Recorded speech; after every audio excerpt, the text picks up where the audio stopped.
This is VOCM Open Line. Call 709-273-5211 or 1-888-590-8626. The views and opinions of this program are not necessarily those of this station. The biggest conversation in Newfoundland and Labrador starts now. Here's VOCM Open Line host Paddy Daly. Well, all right, and good morning to you. Thank you so much for tuning into the program. It's Monday, August the 18th. This is Open Line. I'm your host, Paddy Daly. David Williams. He's produced the program. Let's get the week off to a flying start. That can only happen if you're in the queue to talk about whatever's on your mind. So, if you're in the St. John's metro region, the number to dial is 709-273-5211. Elsewhere, toll-free long distance, 1-888-590-VOCM, which is 8626. So, there we go. Week one of the Canada Games in the books. We come away with 3 medals in week one. Gavin Baggs, of course, started us off with a silver medal, followed by Thomas Pelly with a silver and a bronze. And we'll see what week two brings. Yesterday's turnaround day. Couple of hundred volunteers on site at the accommodation site. And so 2,600 athletes leave yesterday, 2,500 welcomed yesterday as well. So pretty busy times, of course. Week two, some notable sports happening, including baseball, women's baseball, for the first time in Canada Games history, and they have got quite the schedule. They kick off the first game against British Columbia. That's tonight at 7:30. Then they get Quebec, then Ontario, then Alberta. So no cakewalk for our girls in the baseball competition. But good luck. Go get them. Some other things happening this week on the sporting side. Soccer, women's, diving, golf, volleyball, and maybe, just maybe, we might be in for a look at a podium spot in men's softball, which begins this week as well. You want to take it on? We can do it. This nice little story, an acknowledgement by one of the Canada Games teams, in this case, New Brunswick's lacrosse team. So you prep all that time and you come to the games and your friends and your family and supporters travel with you, and lo and behold, given some of the restrictions with the wildfires, unable to attend and watch them in the final throes of the competition. So what did they do in recognizing that there's a lot of need out there, a lot of people are pretty frazzled? They started a fundraiser for the Lions Club out in Carbonear, who are, of course, providing food and food and aid to the first responders out in that community. So that's a nice little touch by the folks who are the parents of the New Brunswick lacrosse team. Good for them. All right. Also, just another couple of fundraising opportunities if you're so inclined. We know there's lots of people out there trying to do their level best. And when I see the pictures circulating on social media of the firefighters absolutely black in the face and 100% exhausted, doing everything possible to try to keep us all safe, it's truly amazing stuff, even though for some reason some people are chiming in with some negativity on that front, which I don't understand. But this is an important fundraising initiative too, spearheaded by the Community Foundation of Newfoundland and Labrador. A very real organization. They're a registered charity. They're doing this in conjunction with the Community Sector Council of Newfoundland and Labrador, MNL, Municipalities of Newfoundland and Labrador, the United Way, and the provincial government. So they're establishing 2 different recovery funds. One for the North Shore Fires Recovery Fund. Of course, North Shore CBN dealing with the 11th fire this year. Folks have been displaced for a long time, coming up on a couple of weeks. And also, the second one is a 2025 Newfoundland Labrador Forest Fires Recovery Fund, more intended for long-term recovery efforts. If you're so inclined, you can contribute to it. But if you'd like to make immediate relief efforts, of course, Canadian Red Cross and the Salvation Army for your consideration, if you're so inclined. Okay, so there will indeed be another wildfire update this morning at 10:15. I won't get into too much detail about specific fires because I only go by what I've been told or what I read or heard this morning. And in about an hour and 15 minutes, we'll get an official update from the provincial government, which, of course, we will cover live here. A couple of things we can mention, though. The Bay d'Espoir Highway, thankfully, has been reopened for normal traffic today. Very good news. There was some escorted one-lane traffic over the weekend, but that's really, I would imagine, comes as a relief. The fire still rages on, but you can get in and out on the Bay d'Espoir Highway. A very good one. Then I'm getting a ton of questions about ATV use. And hopefully we'll get some clarification again here this morning, because initially we were told it's a province-wide ban on using your ATV in forested areas. And people wonder what that actually includes. But we were also told at that time that the restriction was only in place for areas that were deemed to be at high risk or higher. Then if you look at the fire risk website here this morning, this part of the province is low to moderate risk. So the questions that are coming to me is to whether or not the ATV ban is in place, say for instance, in and around the Northeast Avalon, where the fire risk has been reduced in certain areas. So I don't know, is the basic answer there. And hopefully we get some very specific clarification for folks who are so inclined. And let's just say this. You know, all of the risks that we understand can contribute to a fire, a wildfire. Let's just not do them until we are out of the woods, so to speak. Poor choice of words. Also, we know that there's been at least 3 fines levied for people breaking the rules, you know, for purposefully starting fires, whether it be out of Gander Bay and the young fella charged with 4 counts of arson here in the city of St. John's. You know, the threat is not only of the $50,000 fine, and if and when you can't pay that fine, is going to jail. We'll see what the repercussions actually become here. So, obviously, the $50,000 is, for the vast majority of people listening to this program this morning, is way beyond their means. And so will we indeed see people who have been given these fines actually sent to jail? We'll find out. All right, and of course, the province has asked the federal government to expand or to expedite, EI benefits and to allow for those flexibilities. There is no good reason for the federal government to not grant that to people who've been impacted or affected by the wildfires.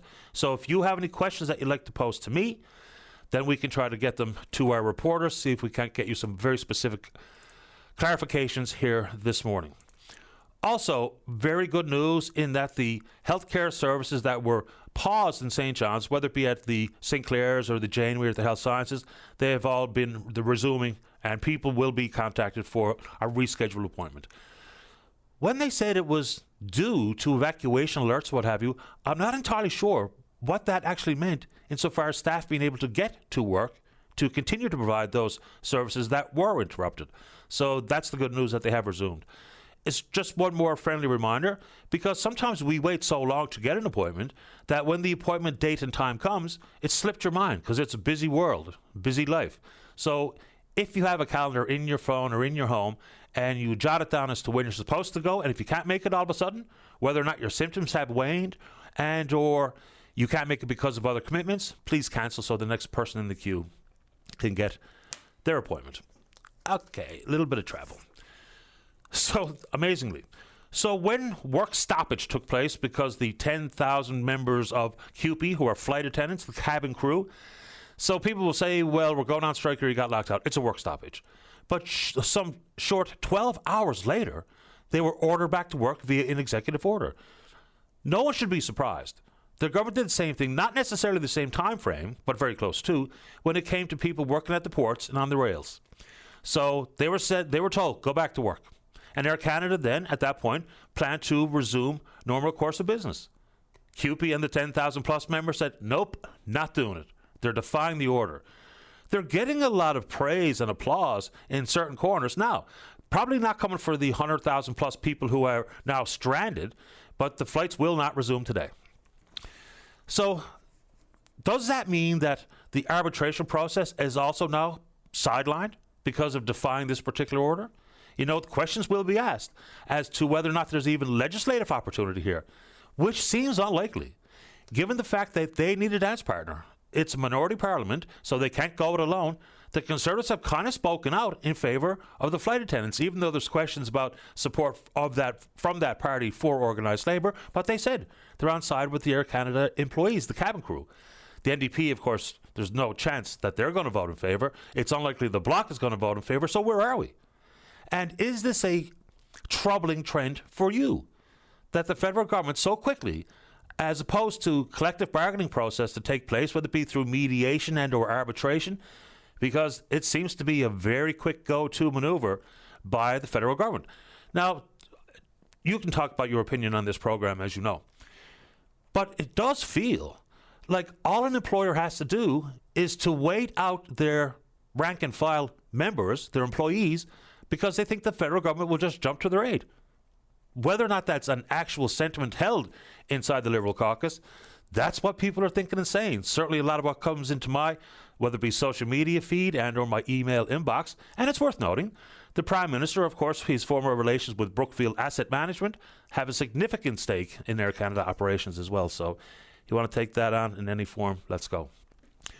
Also, good news for the folks in Marystown. Thankfully, finally, the Bailey Bridge is in place and open and operational. That, of course, is the temporary replacement of the Canning Bridge, as they wait for a permanent replacement to be brought into play.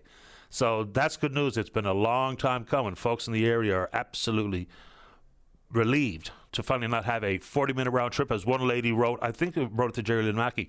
Thankfully, today I don't have a 40-minute round trip to buy a turnip. So that particular bridge is open.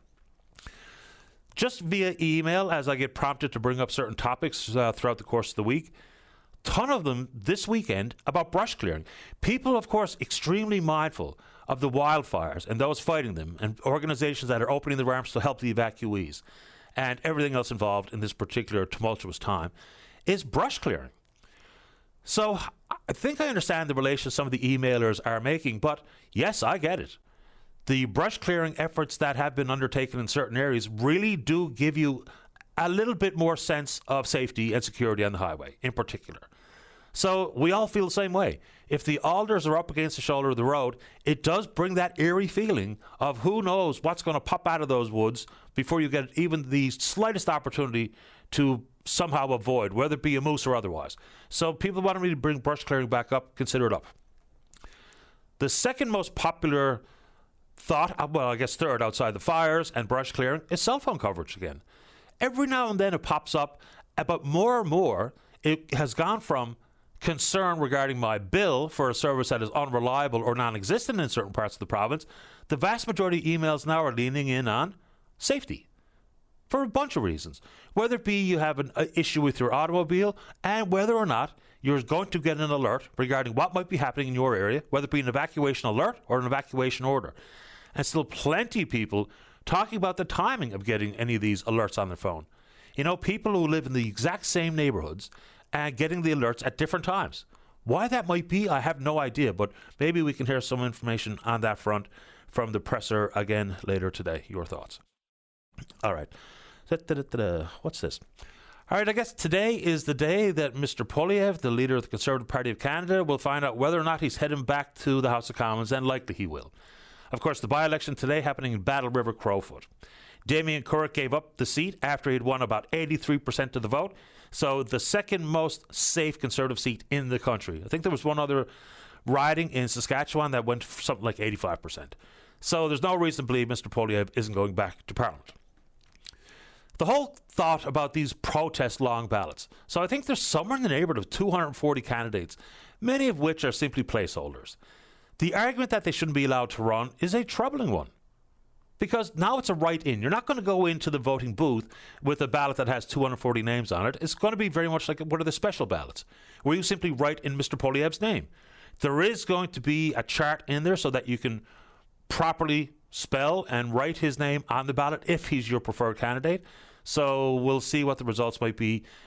Will there be any concerns offered if he doesn't get the similar type of support, percentage of the vote wise, that Mr. Currick got? I don't know. A win is a win for the most part, but when you're the leader, I guess it's a different calculation that's used, and if you want to take it on, we can do it.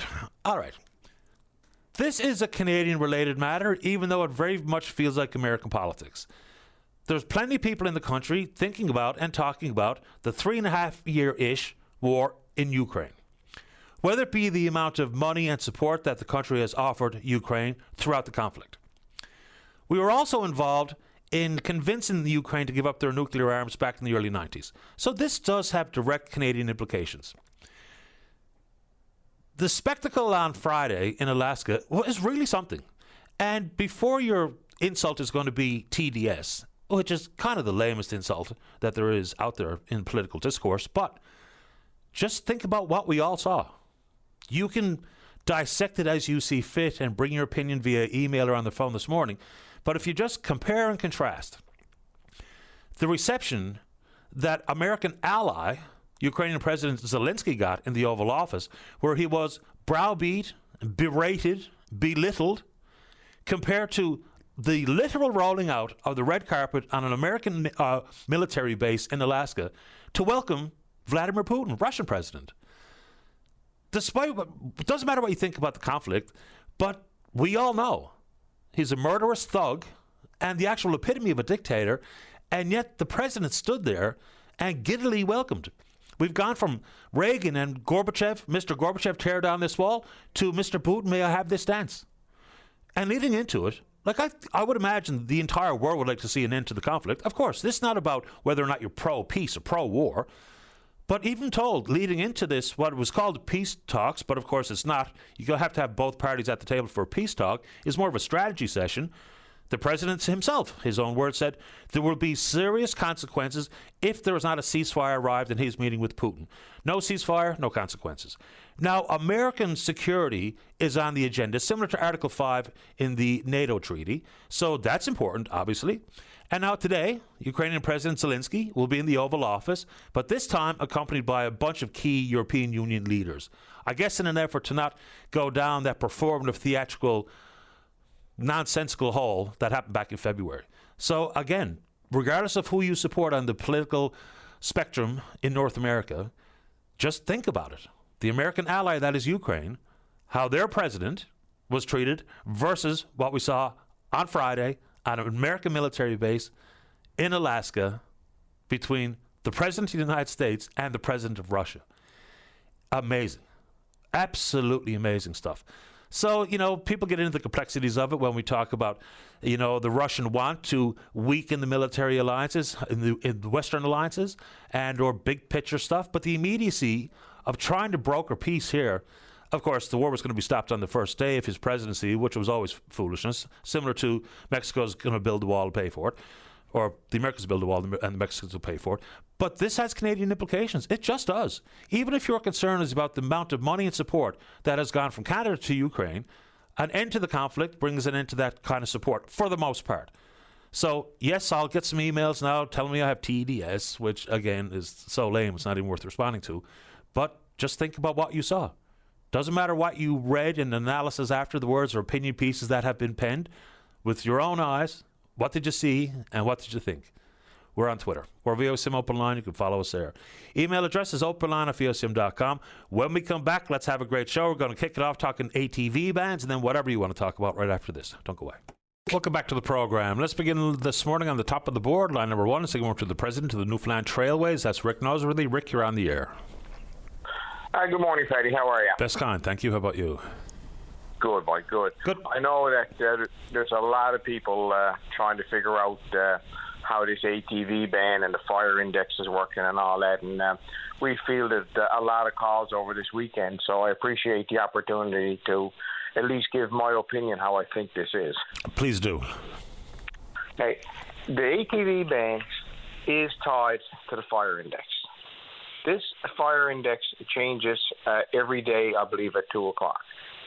So it is pretty volatile, and I have no idea how they do this, and people much, much smarter than me figure this out, and we respect exactly what they do.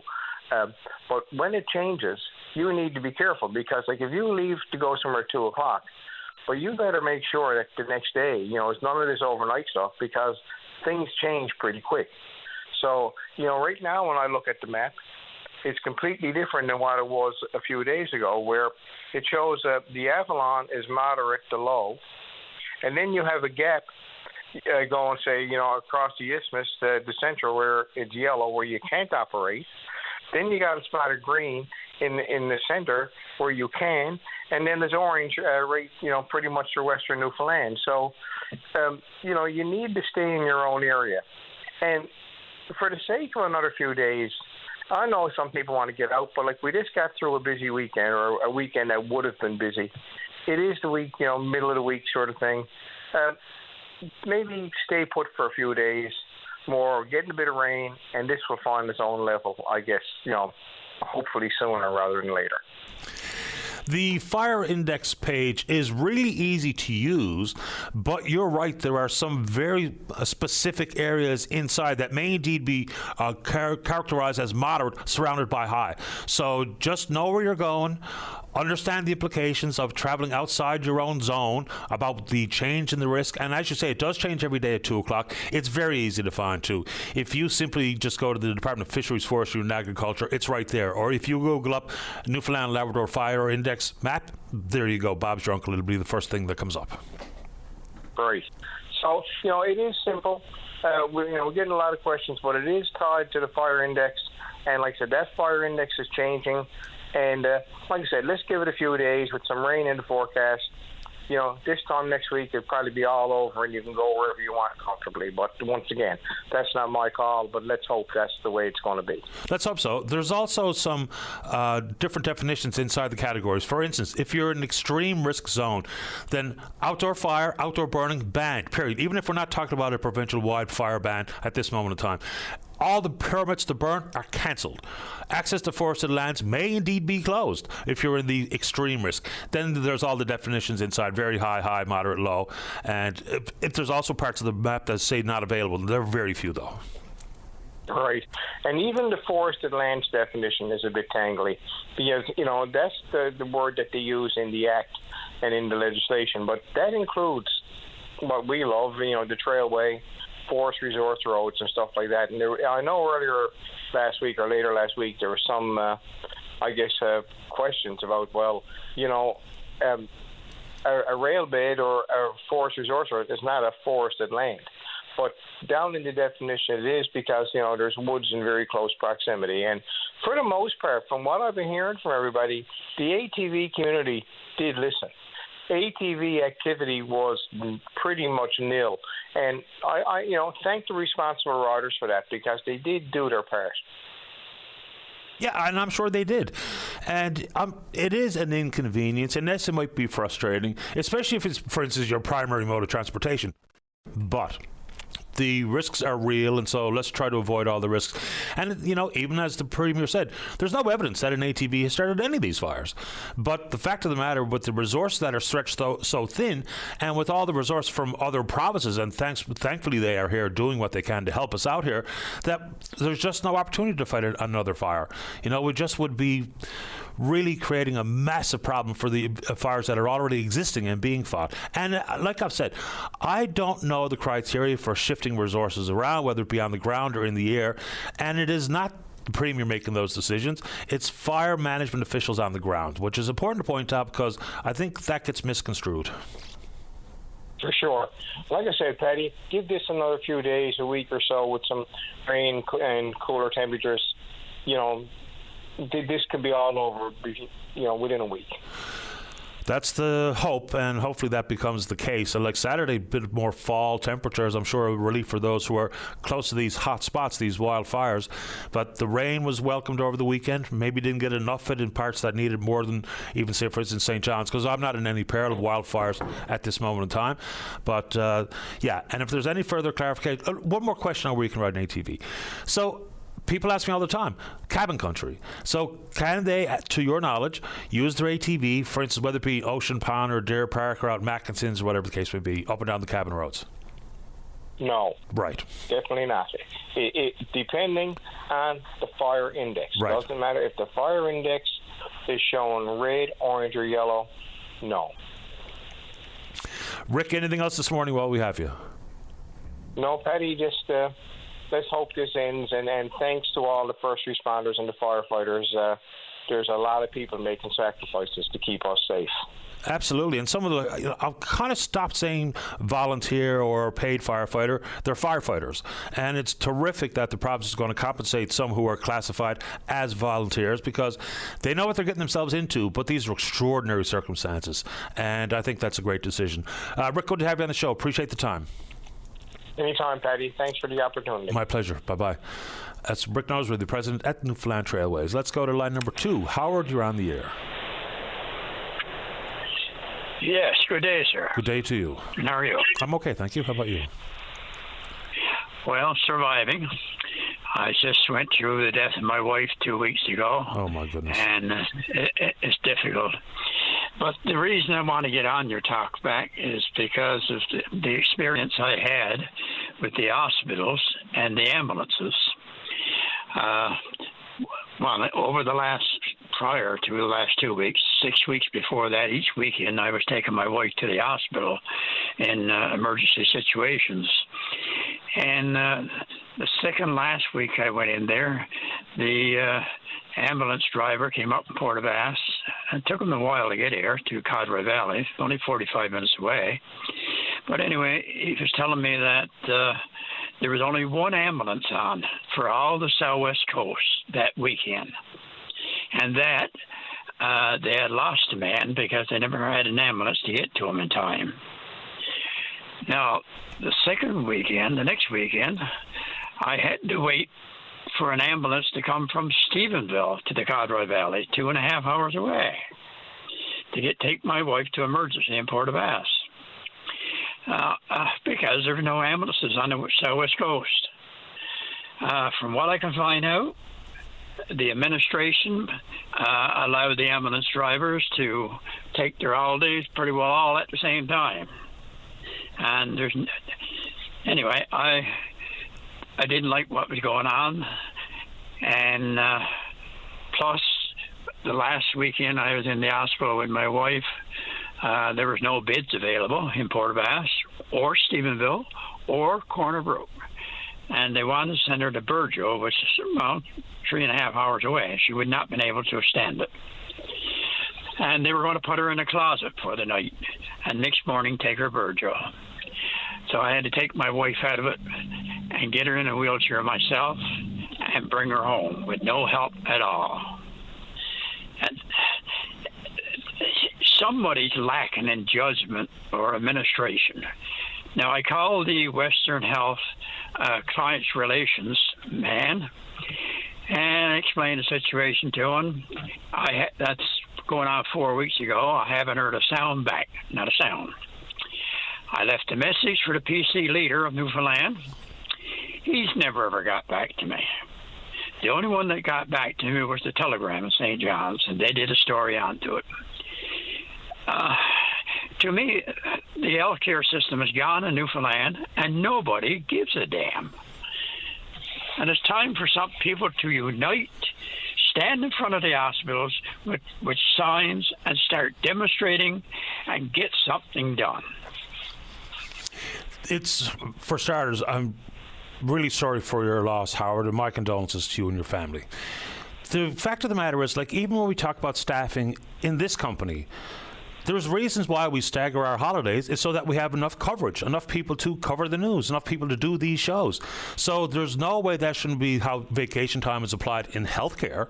I'm pretty sure it is when we talk about services on the floor between, say, for instance, nurses, but it should absolutely apply to the paramedics who are operating the ambulances. How can there only be one ambulance on the Southwest Coast for whatever period of time? And this is not to take away from your concern, because I understand it. There's a friend of mine, there was a need to call an ambulance, and the person was in Mount Pearl, and it took 65 minutes to get an ambulance to Mount Pearl. I mean, you can throw a stone from Mount Pearl to the closest healthcare facility, so it's remarkable what's going on there. And we were told by the government it was such a great thing to amalgamate all the ambulance services under one umbrella, but that doesn't mean it's going to work any better. So I'm really sorry to hear how it affected you and your family. How long were you married to your wife, Howard? 57 years. 57 years. What was her name? Caroline. Carol, I'm really sorry to hear about Carol's passing. Yeah, and we'll follow up with whether it be the Paramedics Association and or Newfoundland and Labrador Health Services, because you can't tell us that things are going to improve simply because you amalgamated service. The proof is in the pudding. It's either better or it's not. Exactly, and it definitely needs to be improved. Someone's knuckles need to be wrapped for all this happening. And I see now in Port of Bass Hospital is having a radiothon, I think, this week to raise money for more equipment. Would be a lot better if they raised money for more beds. Yeah, and the staff to keep the beds open. Yes. And the other thing, like now the Stephenville Hospital, I must say this, the staff there was very compassionate people. And most of them were immigrants. And we complain sometimes because too many immigrants coming into the country. I'm going to tell you, without these immigrants, we'd be in bad shape in this province. And I must say they were very compassionate, way more compassionate than they were in Port of Bass Hospital, that I can tell you, because the treatment there was less than satisfactory. And I'm sorry to hear that. You know, I understand how some healthcare professionals, regardless of the discipline, that they have a hard job and work under difficult circumstances, maybe work extraordinarily long hours. But the fact of the matter is, every patient you see and every patient's loved one is going through something very difficult that requires your empathy and your compassion, or the appropriate level of bed bedside manner. So they have to remind themselves of that, regardless of how tired you are. That's got to be how you treat everybody who comes through the door. Well, they weren't too tired the last night I had her in the hospital because, second last night, when we went through emergency with the ambulance stretcher. There was nobody in emergency at all in Port Vaz Hospital, not a soul. We went out on the acute ward, and not a soul to be seen. And I said to the ambulance driver, former student of mine, I said, there's nobody working here. And that's when one of the nurses rushed out of the room. It came aboard of me like something gone crazy. Now, she did apologize after, but in the room, all the nurses were asleep. Not one awake. Now, you tell me administration in that hospital is good? It's not. And I'll tell you another complaint I've had with that hospital. You go into and I've had this on the go for 2 or 3 years, go into the entrance, 9 chances out of 10, there's no wheelchairs there. And if there is 1 or 2 there, the footrests are gone off them, or there's something else wrong with them. And I've complained to the administration about that, and nothing has been done.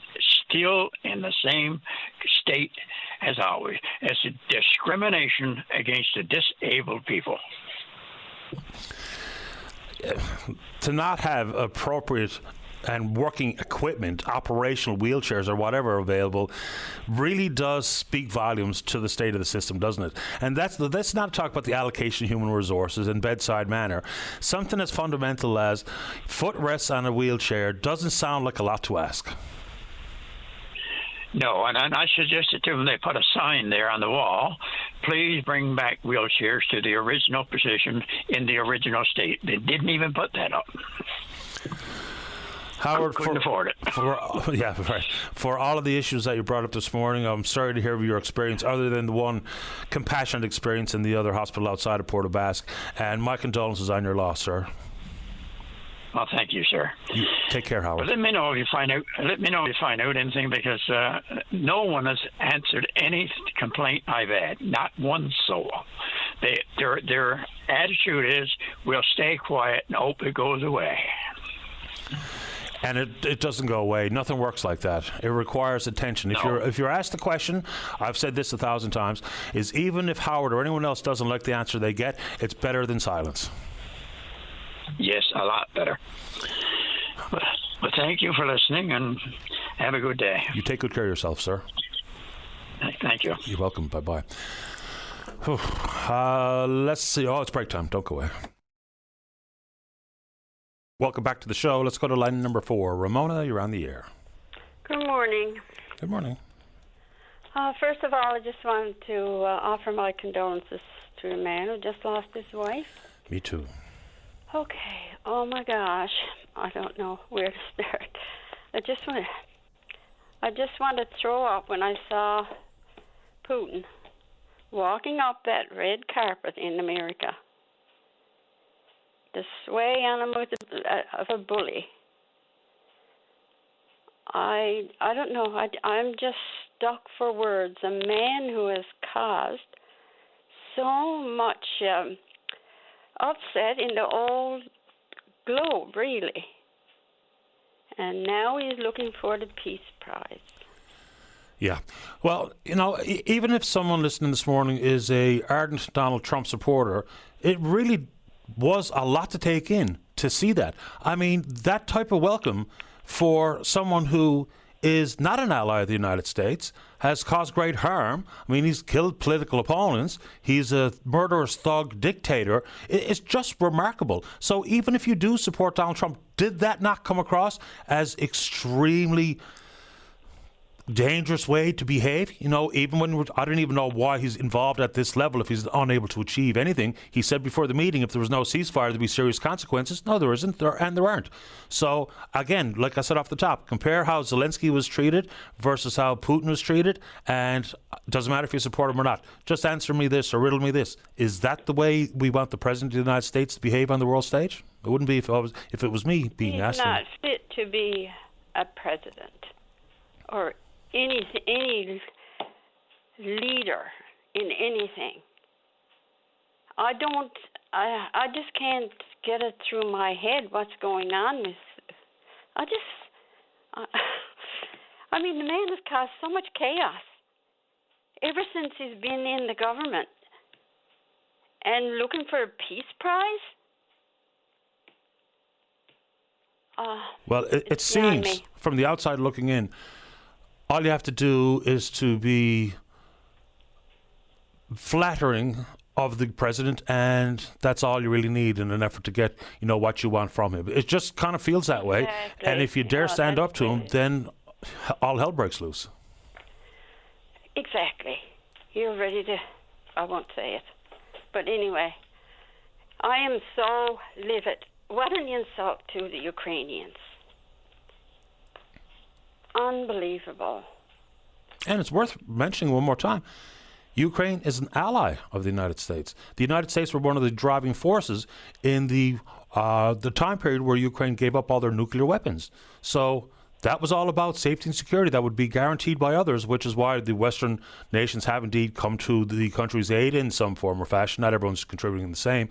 But, hey, your allies treat it one way, and your so-called enemy, even though there's no need for them to be enemies like during the Cold War, but they still are no friend to the United States, and yet there you go. It was a lot to see. I couldn't very believe it. Disturbing. Yeah, I just want to throw up the sway on that guy. Oh my gosh, I just can't believe what's going on and all the chaos that Trump has caused, and now looking for a peace prize? Come on. Why don't someone say goodbye to that guy? Well, I suppose it's because the way that the system works in the United States, he secured the most votes in the Electoral College. Consequently, he's the president and was sworn in duly so, but still doesn't make anybody a good leader. They need their system changed. There's something about that system needs to be changed. Yeah, and how do you do it, right? Because if you just think about like popular vote, and I mean, the coasts would decide the president every single time. Because the population in the United States, if you look at, if I'm from California, I have 2 senators, same as if I'm from South Dakota. It's a strange old system. And I understand why it is the way it is, because everyone in the middle of the country would have literally zero say in who's the leader. And not so sure. Now they have different weighted say in who's the leader, because there's a different number of Electoral College votes attributed to each state, but it's a strange old system. It should be an independent system whereby someone can get rid of someone who is a dictator, and that was the sign right in the beginning. Well, they can. It's called an impeachment process, but of course that requires being quote unquote convicted in the Senate, and that's not happening. It should be another independent body, not the members. Yeah. Anyway, American politics is fascinating to watch. For the most part, I try to tune it out, but it is so important as to how life goes in this country, whether we like it or not. Exactly. I mean, the intertwined economy and political discourse and the left and the right and all the rest of it, American politics does impact Canada. It just simply does. It impacts the whole world, and we're all so intertwined. And well, we were, anyway. We were, yeah. Exactly. Yeah. Ramona, I appreciate the time. Thank you very much. Take good care. Okay, you too. All right, bye-bye. I'm already got blasted in the emails about it. And look, your opinion is welcome on the show, whether it be in the email inbox and or live on the air. But again, we all saw what we saw. Doesn't matter what analysis you read or opinion piece you read or how one news channel or another covered it. Just with your own 2 eyes, it was pretty wild. Let's take a break. When we come back, water bombers. Welcome back to the show. Let's go to line number 3. Daryl, you're on the air. Oh, hi, Patty. How you doing today? That's kind. How about you? Oh, doing good. Thanks, and thank you for having me on your show as usual. Patty, what I want to talk about today, talking about wildfires and everything else happening and the devastation of all. What we got to look at for the future. I know down in the States, they use bigger aircraft for fighting fires like MD-11s, which is a newer version of a DC-10 or DC-10 30 series. and they can carry thousands of gallons more water, and they've been more effective. Like they had to use them when they had big fires, like say down California, places like that. So I think what we got to look at and add to our fleet, probably big airplanes like this, because these wildfires, I know they were started in all different forms or formats, whatever, but maybe we're going to have to start looking at that, add it to the fleet that we already got, because with these bigger airplanes, they can put the fires out a lot quicker to start with. And so maybe we're going to have to look at that. Now, people might look at, okay, cost off AMD-11, the cost, whatever. But in the long run, you're better off paying more and you save. Like, devastation, people losing their homes, cottages, list goes on. So I think we might have to start looking at that avenue, and that's what they use down in the States, and it's working. And I think down in the States as well, I stand to be corrected, they might be using 747s now. That's a big bird, but the MD-11s are known to be very effective. So I think there's something that should be explored now for the future. And not only that, we got to look at other things too. I listened to a fellow out there recently, Joe Russell with Fire Smart Canada, and he was addressing the city of Corner Brook.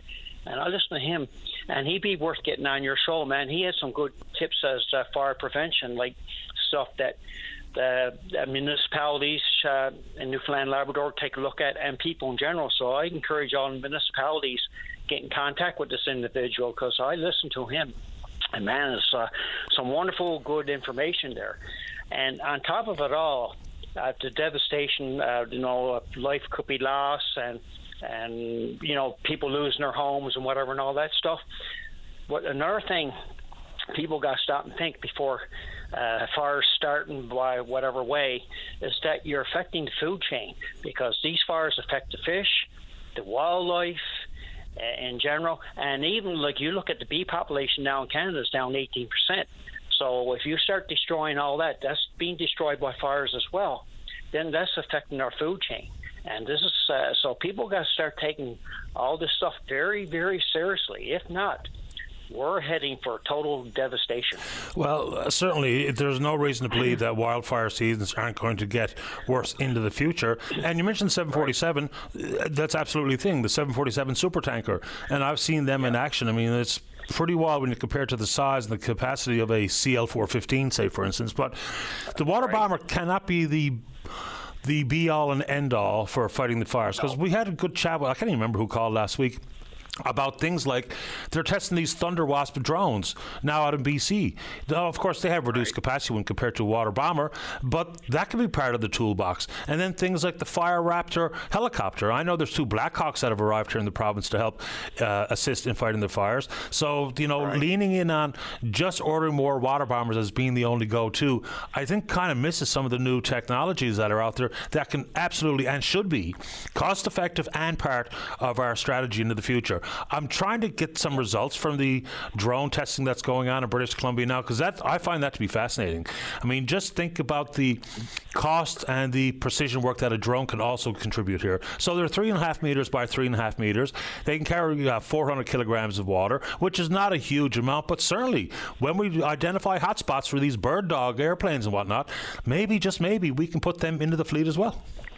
Yeah, you're exactly right, Paddy. I totally agree. Like I said, even if they can't carry much water, whatever, but at least if you get the hot spots, that's the key to a lot of it, because hot spots could lead to big wildfires like what's happening now. So technology is a big part of it. And as a matter of fact, I watched one time, I was on Innovation Nation, and it didn't, the program's not on no more, but I seen technology they come up with, like how putting out fires, and there's amazing stuff. So with our tech sector and all that, maybe this is something the government's got to invest in for the future, stuff like that. Say, oh man, is there a good way we can come up with, like, to curtail fires and put them out more efficient, and like how we're doing it now? So we got to open up our minds and don't have tunnel vision. Just look at the whole perspective in general.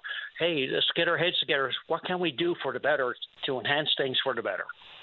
Yeah, I mean, everyone leans in it because it's just the obvious. We've seen the pictures for decades about water bombers scooping up water, and they're obviously critical components here to fighting these fires. But even if you look at the drone, which is just a small complement, it still does take humans out of the danger zone as well, which is, I think, another consideration. Well, yes, and exactly right, and makes people more safer, like the firefighters or first responders, and I'm totally with you on that as well, because I've been thinking that all along as well as the stuff's happening, and I always think outside the box. So between, the water bombers are crucial at 415s, but let's add to it, like you said, the drones. Maybe we'll get the bigger birds like the MD-11s. Yes, it might be a cost to operate, but in the long run, it's a saving, because look at the devastation you're curtailing, and like I said, we got to think in general, think outside the box, and let's see what we can do for the future. And the key thing is, rather than be reactive, we got to be proactive. And another thing as well, education would be the key. I hope it would be. Maybe should be stuff sent to people's cell phones, like we get the alerts and whatever all the time. Like, this is what happened if you throw out a cigarette butt, or you do this and do that. This is what could cause fires. Maybe should have this stuff going to people's cell phones, because everybody got a cell phone, and say, look, this is what happens if you do these things. Yeah. I appreciate the time. Anyway, Gerald, I'm going to get to the news here in a second. Oh, yeah, no, not a problem. Again, thank you for your time, Patty, and all the best to you and your staff at VOCM and your listening audience. Again, thank you for your time. My pleasure. Take care. Bye-bye. All the best. Thank you. Bye. All right, there you go. I knew it was coming, and I kind of set myself up for it. But anything I said off the top about, the need to find some off-ramp here to bring a conclusion to the war in Ukraine, of course, everybody in their right mind would hope that peace can be found. But what we're seeing is not peace being brokered, but appeasement being brokered. Appeasement has never worked. I mean, history's pretty clear on that stuff. So I get it, and there's a lot of people who are really, really quite frustrated with me that I'm not on bended knee with nothing but praise for one elected official or another. It's wild stuff. We're on Twitter. We're VOCM Open Line. Follow us there. Email address is openline@vocm.com. When we come back, let's continue on with the show. Oh, just a program reminder. We will indeed be taking the press conference from the provincial government so we can get the most updated information regarding the wildfires at 10:15. But other than that, plenty of time to speak with you. Don't go away. Welcome back to the show. Let's go to line number 5. Alex, you're on the air. How are you doing, Patty? Doing great today. Thanks. How about you? I'm doing fairly well. Just wanted to talk to you about a fundraiser I have coming up for the Newfoundland wildfires. Yes, sir. Let's hear it. Well, I'm putting off another one. I have a big old list of performers, and I'll tell you a little bit about where it is and how much are tickets and everything, and then I'll get into who's going to be playing. Sure.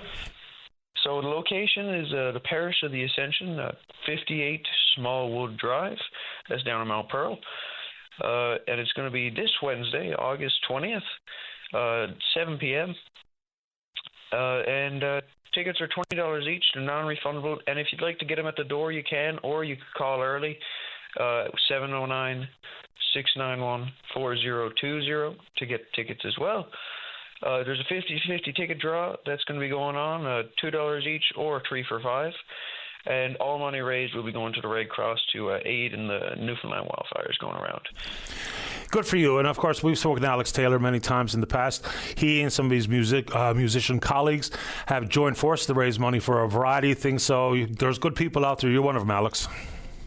Thank you very much, Patty. So who's playing before we have to get to the news and the press conference? Yes, well, we got Not Fit playing, Daughters of the Rock. I'm playing, and of course some of my classic people that I have always playing, Chris and Jesse Connolly. Some people that you might know if you've seen some of my own, and a lot of new people. I got 10 acts this time, so it's going to be jam-packed with music. Good on you for doing it, Alex. So anything else you want to tell us before we have to get going? I think that just about does it. Thank you very much, Patty. Good luck with it, Alex. Thanks for doing it. Yes, thanks for having me on. Take care. Happy to do. Take care of yourself. Bye-bye. All right, so the programming lineup here is, we'll get to the break here now at about 10 past 10. We'll come back and we won't talk it all in tape. We're just going to play a bumper leading into while we wait for the premiere, because last week at one time they started right on time. Then the day before there was a significant delay. So when we come back from this break, you'll hear that bumper leading into the press conference. And again, if there's something that is mentioned or not mentioned and you'd like to put it into my ear, I'll make sure we get to the reporters who are taking the media availabilities so that we get all the answers we can. Hopefully today there won't be the technical issues that were experienced last week. And there was, a couple of concerns coming in where we left the press conference early. The problem there was simply technical on their end. I mean, it was unreliable and it was buffering time and time again. When we got into a time where it was buffering for an extended amount of time, we thought the best thing to do is simply to come back, and we'll allow the VOCM newsroom to, as Dave Williams says, to stitch it together so that we know exactly what we did not hear. And so let's take that break, and when we come back, you'll hear from the Premier and other representatives, and then we're speaking with you on a topic of your choosing. It needn't be wildfire, it can be whatever you want to talk about. Don't go away. Labrador water bombers and 3 Ontario water bombers working throughout the day. They'll be staggered on the south edge towards Perry's Cove. The 4 heavy helicopters will work the north flank.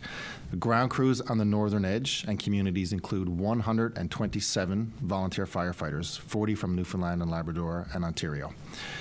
The ground crew in and around Adams Cove area is 20 military. There's no growth on the Paddy's Pond fire, and fire activity remains low. The fire is about 318 hectares. Fuel break construction and ground suppression efforts over the weekend helped to contain this wildfire, with boundaries continuing to hold. The ground crews continue to work along with the helicopter bucketing as needed, and this includes St. John's Regional Fire Department, 20 military, and 20 fighters from BC. The fire is almost completely surrounded by hoses now, and all fire break work has been completed. There's limited fire activity at Martin Lake right now and no growth. It is about 1,770 hectares. The weather conditions in the area yesterday allowed 4 water bombers, a bird dog, and bucketing helicopters to continue suppression. Ground crews continued their work on structure protection and suppression along the southwest boundary. Route 360 is open today. However, access to cabin areas in Rushy Pond Road, Martin Lake Road, and Miguel's Lake remain closed. I think the good news is we can anticipate that Route 360 now is opened, and we don't anticipate any closures as a result of Martin Lake.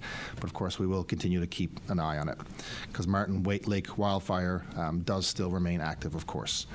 Anyone traveling in the area is reminded to be aware of crews and that smoky conditions can still be expected.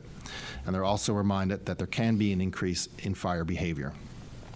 This morning, tankers were unable to be deployed because of fog and low ceiling, but as I've said, it looks like that weather is starting to turn in our favor, so hopefully the assets can get to Martin Lake soon. Once the ceiling allows, the ground crews are safely in position. The planned assets for today would be our 4 Quebec water bombers and a bird dog, and ground crew includes 20 from BC and 30 from our province. So I want to just take a couple of minutes to thank again the incredible crews who spent this weekend fighting these fires and keeping us and our communities safe. I think the province had a collective sigh of relief on Friday when the skies opened up. I certainly got a lot of texts from friends, pictures. People literally were dancing in the rain. One of my friends texted me, he was at a restaurant and said that everybody in the restaurant cheered when they saw the rain outside. So my 2 kids came home soaking wet. They were out dancing in the rain and gave me big hugs. And even they knew how important it was to get that little bit of rain over the weekend. And I just, as a province, we all just sort of felt that happiness and that sense of relief. It was a pretty special moment over the last 2 weeks of a lot of difficult moments. Surprising, of course, that Newfoundlanders and Labradorians are cheering for cold and wet conditions, but that's certainly where we are right now. And it was a nice little moment in the grand scheme of things over the past 2 weeks. Of course, it's good to hear that growth has slowed and that the teams continue to be cautiously optimistic about this week ahead.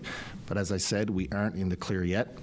We have extended the off-road vehicle restrictions until 11:59 p.m. on Wednesday. So this means you can't ride your off-road vehicles in areas where the fire index is high, very high or extreme. But of course, it does mean you can ride your off-road vehicles in other parts of the province where the index is not in that condition. The new higher fines remain in place for anyone breaching the regulations and starting fires. I was in Carbonera yesterday, where I personally experienced the incredible resilience of people in Conception Bay North. And most importantly, of course, the dedication of the first responders, the volunteers, and all the government officials on the ground. I met with Roger Gillingham, who's the chief of the North Shore Fire Department, and we went through what the work that the volunteer firefighters are doing. We were in a room, we were on a whiteboard, they listed all the volunteer firefighters who were in that part of the province from across the province, and you name it, it was literally from coast to coast to coast. People have come to that part of the province to help fight these fires. One guy came back into the building with just his face covered in soot or ash in his hands, but you could just see he'd been there since 7 in the morning, and that was close to the end of the day. So he was just such an example of all the work that these individuals are putting themselves through. And again, as I said, for 2 weeks, we can't thank them enough. As for the individuals that I spoke with at Carbonear Academy, there's certainly a sense of fatigue and a tremendous sense of sadness. Some family members that I talked to, of course, they're upset. They've lost their homes. One lady I talked to lost her home, and her 3 sons lost their homes.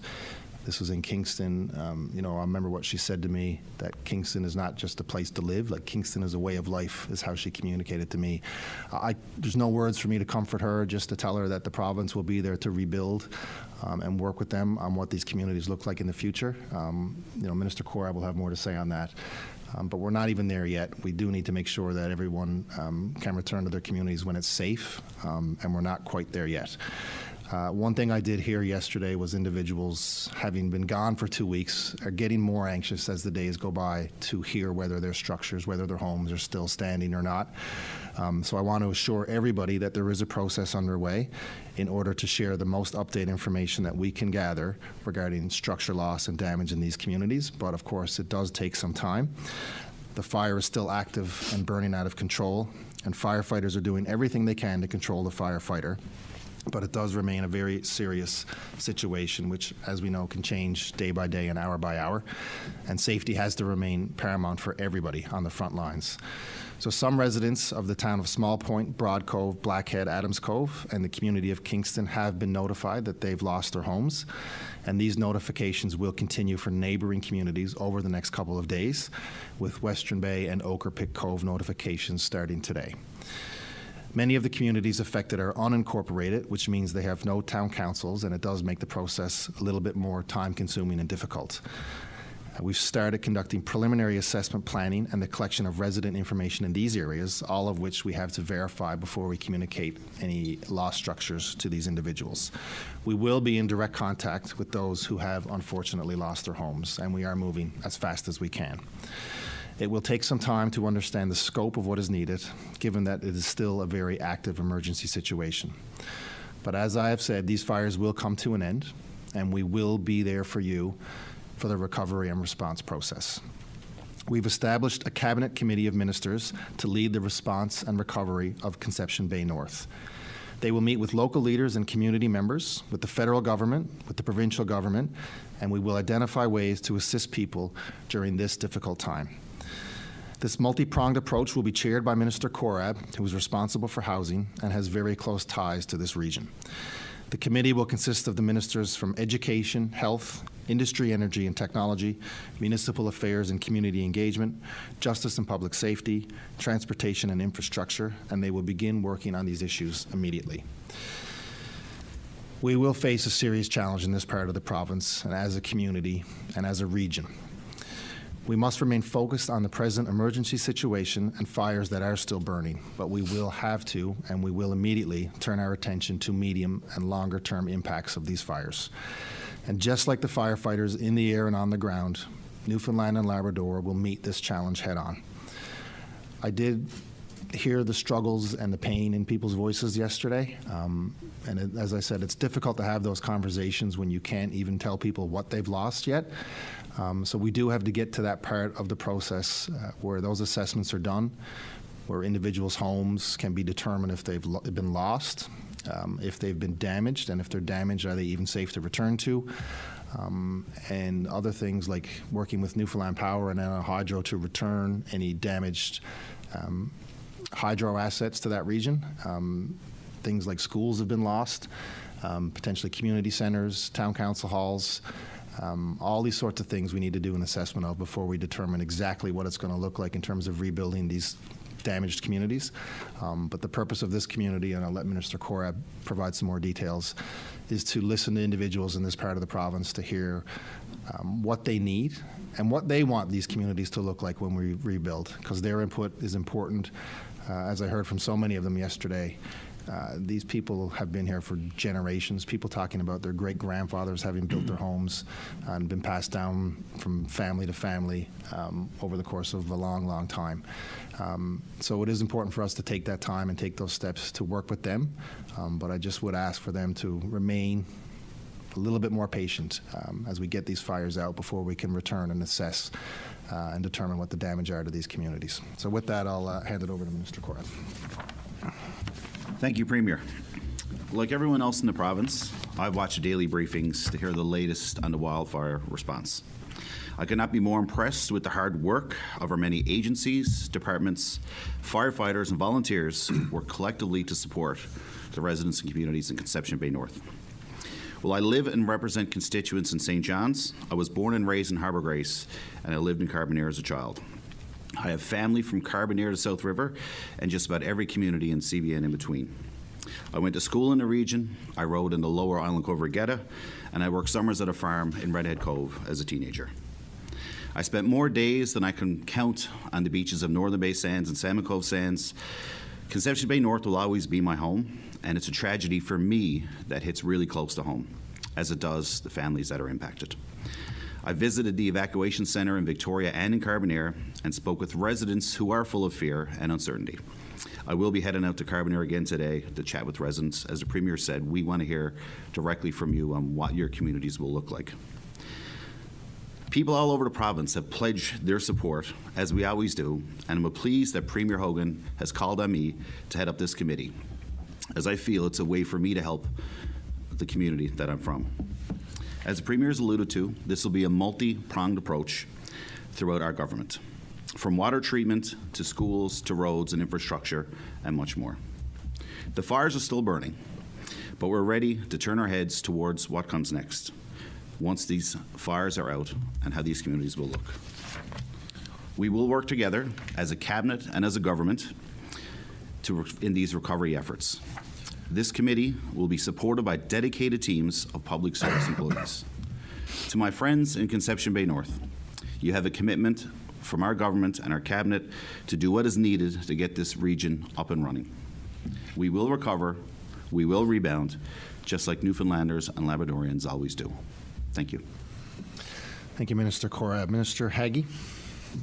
Thank you very much, Premier. I just want to take a moment to share some of the numbers coming out of the reception centres, and I'd like again to say thank you to the Salvation Army and the Red Cross.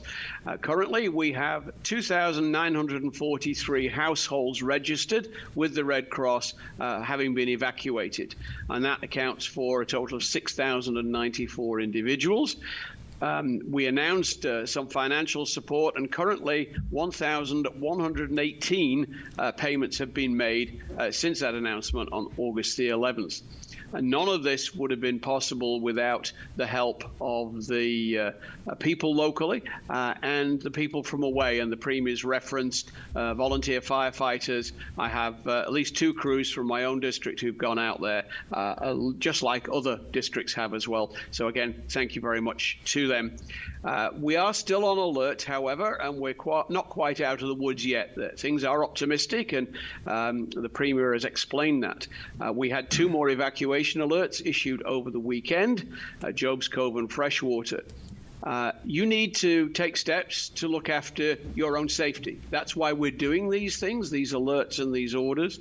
That preparation is basically 72 hours of what you consider essential. And I would remind people that not to forget medication particularly. It's a warning, an evacuation alert, to be ready on a moment's notice. Please listen. You may not have a lot of time. Some people had an hour to get out of their communities when the alert was changed to an order, but that's not always a given. On the financial support issue, going back to Badger and Musgrave Harbour, we want them to register too.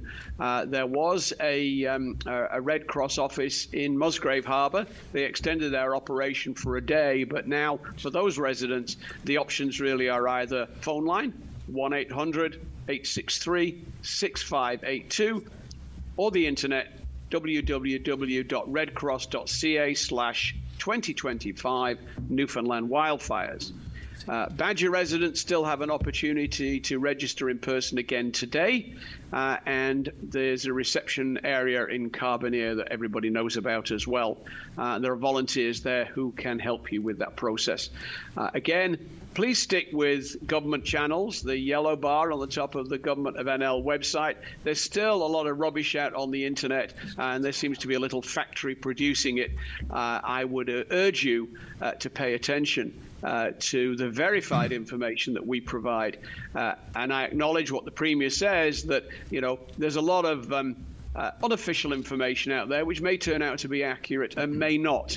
All we can do as government responsibly is to provide you with information we know and trust. And in turn, I would recommend that you know that our information is known and trusted. With that, Premier, again, be kind and stay safe. Thank you. Thank you, Minister. I just want to make two quick points. When we talk about the length of these fires and how long it will be until it's out, today is a good chance we can declare that the Musgrave Harbour fire is out. So you think about, that wasn't yesterday. I mean, we're talking weeks ago that this fire had started, and we're getting to the point today where we can declare that one out. So that's just gives you a little bit of idea about how long these things can continue to burn. People had returned to the community, but this is how long it takes for a fire of that size, which is smaller than the Kingston fire, of course, to get to that point where we can declare it out. And again, we continue to talk about the volunteers and the good people of Newfoundland and Labrador. I just wanted to give a shout out to the 4 young kids I met on Friday who had sold lemonade and donated $174 to the Salvation Army. And they couldn't be more humble about it. They didn't even ask any questions. They showed up with their toonies and loonies and their $5 bills and gave it to the Salvation Army. I'm sure their parents and grandparents who were there were incredibly proud, and that was a nice special moment as well. So despite all the difficult times, still lots of reasons in this province to smile. So thanks to those 4 little kids. Any questions? Have we lost any air or ground assets to other fires across the country? None of our assets. All of our assets are still here, the Newfoundland and Labrador assets. Yep, so I think there have been a couple from New Brunswick that have been returned. Mm-hmm. All right, well, there you have it. Some updated information coming, especially from Minister Corab, regarding a committee for long-term recovery efforts in the Conception Bay North region. Anything you want to pick up there, please do indeed put it in the form of an email, or you can join us live on the program, just like line number 2 and Rod Griffin. Good morning, Rod. You're on the air. Good day, sir. How are you today? Couldn't be better. How about you? I'm not too bad. Good. I got an issue. I'm in Halifax. I bought a vehicle. And I'm from Newfoundland. I'm from Placentia, actually. And I'm trying to get the vehicle insured. And I called my insurance company today, BrokerLink, and they won't insure the vehicle because of the fires. Now, I'm in Placentia. I'm probably approximately 100 kilometers or more away from those fires. I'm I've been with this insurance company for the last 12 years plus and never had an issue, but just because I'm here in Halifax now, I'm stuck in Halifax because I can't insure my vehicle to bring it home. Have you tried another insurance company just simply for transportation insurance? Just for a one-off? Because I've done it in the past myself. Yeah, I'm actually dealing with another broker, Bell Direct right now. And before the day is out, I will have insurance on my home and on my vehicles, and it won't be from BrokerLink or Intech. Yeah, it's ridiculous. It's really quite the business position to be in, where you can pick and choose who you will or will not insure. I mean, you're simply talking about transporting a vehicle. So, like, when people buy a vehicle, say, for instance, in Halifax, want to bring it home, you simply just, get insurance for 7 days, or just pick a number. And generally speaking, that's not a complicated thing to achieve. No, but they will not insure that vehicle because of the fires. Yeah. So it's amazing. And I'm with this insurance company for the last 12 years plus. And this is the treatment I get for it today. So I'm stuck in Halifax right now till I get insurance sometime today. It's not right. These insurance companies are doing what they please. You know, they're making their own rules as they go, and there should be a stop to it. The government should intervene and put a stop to it. I mean, they are regulated by the federal government, and it's a tough argument for a company to make for this reason. If the exact route that you need to take to get to Cape Breton, to get on the ferry, to get off the ferry in Port aux Basques, to make your way to Placentia, or get off in Argentia, whichever your plan was, if those highways have been deemed safe and they're open for normal traffic, it's hard to say that you're going to encounter some sort of wildfire-related issue if everyone else here on the island is allowed to drive that highway. Yeah, exactly. My point exactly. Right? So they make their own rules as they go. Right? It's unfair to the customer. Yeah, there's also, 100%. Even home insurance regarding wildfires. Not everybody may indeed have smoke or fire damage coverage. So you really need to check your policy. And the other helpful one, I know we're talking about automobiles now, is, have a pretty comprehensive suite of photographs and videos from your property inside and out so that you can document it if and when you have to file a claim. Then there's it's impossible to get home and auto insurance policy changes if you live within a specified distance of a wildfire. So did they walk you through how close any of the fires might be to the highway that would compromise? No. She said, I got to check something. She checked it. She come back. She told me, no, we can't insure you today because of the fires. Because I guess I'm in a certain distance from these fires, right?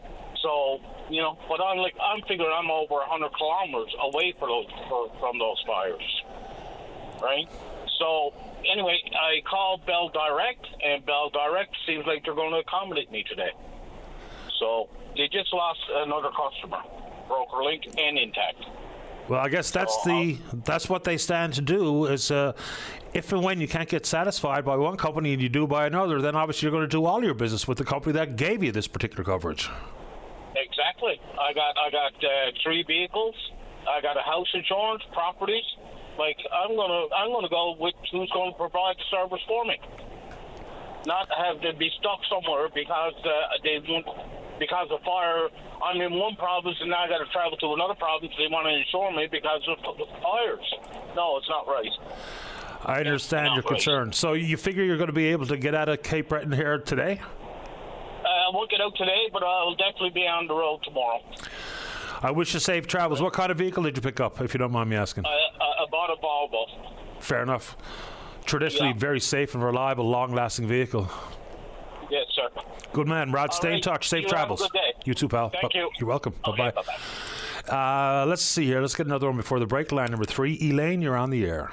Yes, I'm just rolling. I have some clothes and stuff for the people that lost their homes and everything and needed clothes. Do you know anywhere that I could drop it off to? Yeah, a couple of things quickly is, for instance, say if you want to donate them to the Canadian Red Cross and or the Salvation Army, there's apparently some policy issues that people need to be aware of about what they will and will not accept. So, some people are taking only new clothes for donations versus gently used clothes. So I'd call the Canadian Red Cross first and ask them, tell them what you have, and then they'll give you the closest place that you can drop off your donation if they can accept it.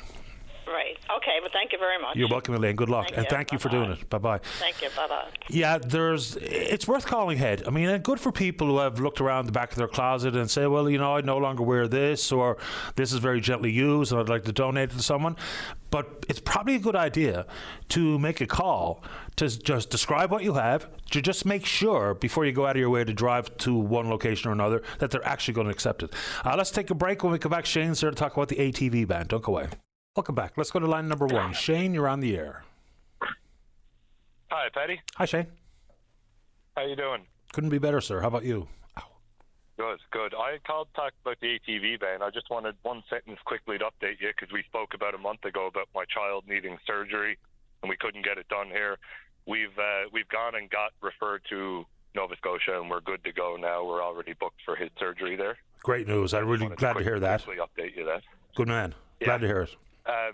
But so I'm calling about the ATV ban. I'm certain I'm not the only person with this on my mind. I'm seeing it online in discussions as well. The wording of the ATV ban seems a little obscure, I'll say.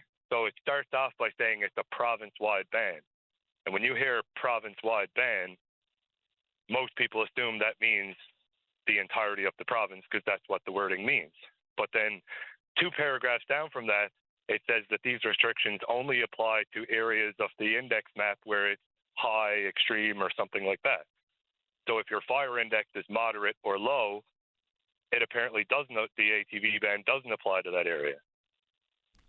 I'm wondering if there's anyone from government that's able to clarify or maybe just reword it so that it's not so obscure, because if you look at the fire index map right now, the whole Avalon is low, which means I should be able to ride my ATV according to that. But there's a fire in Paddy's Pond. You know what I mean? Like, it doesn't seem like it's matching up with what I'm seeing with the fires.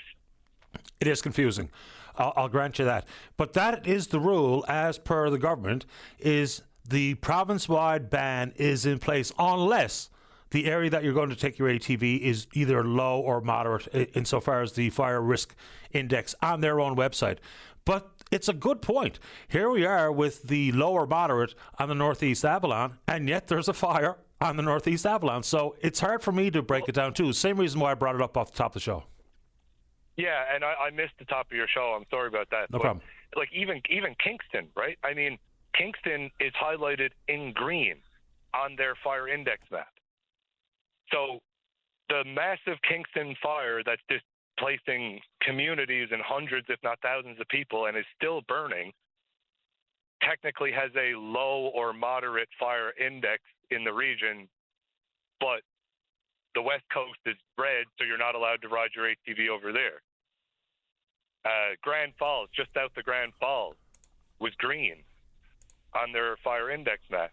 So does that mean that people next to the Martin Lake fire don't have a high fire index?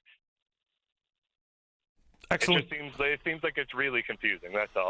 I wonder if it's worth the government making some sort of clarification to make sure that we're all on board, because we're hearing about people, freaking out seeing an ATV going up the road and they're trying to go and detain people and call the cops on them and stuff. It's like, well, if the rule was clear, there wouldn't be any need for any of this behavior, basically, is all I'm saying. Yeah, no, I think you're right, which is why I brought up the ambiguity earlier. And like every forest fire region has a number.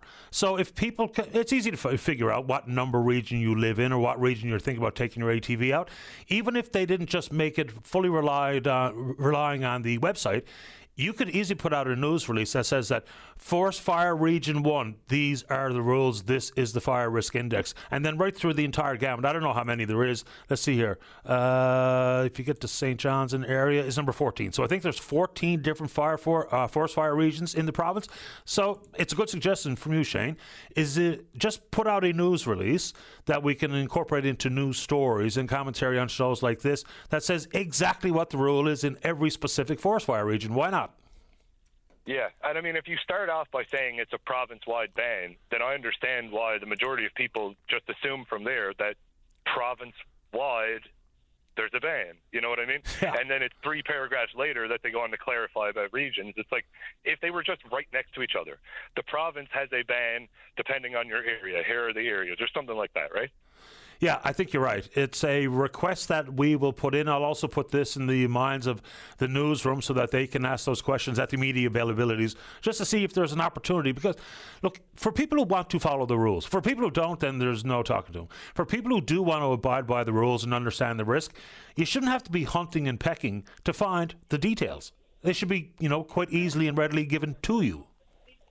Yeah, I mean, I'm here staring at my bike, and my kids want to go on a ride. I don't want to be breaking any rules. I want to be able to ride my ATV if I'm allowed. If I'm banned in my area, I want to know it so that I don't use it. You know what I mean? Yeah, I totally understand where you're coming from.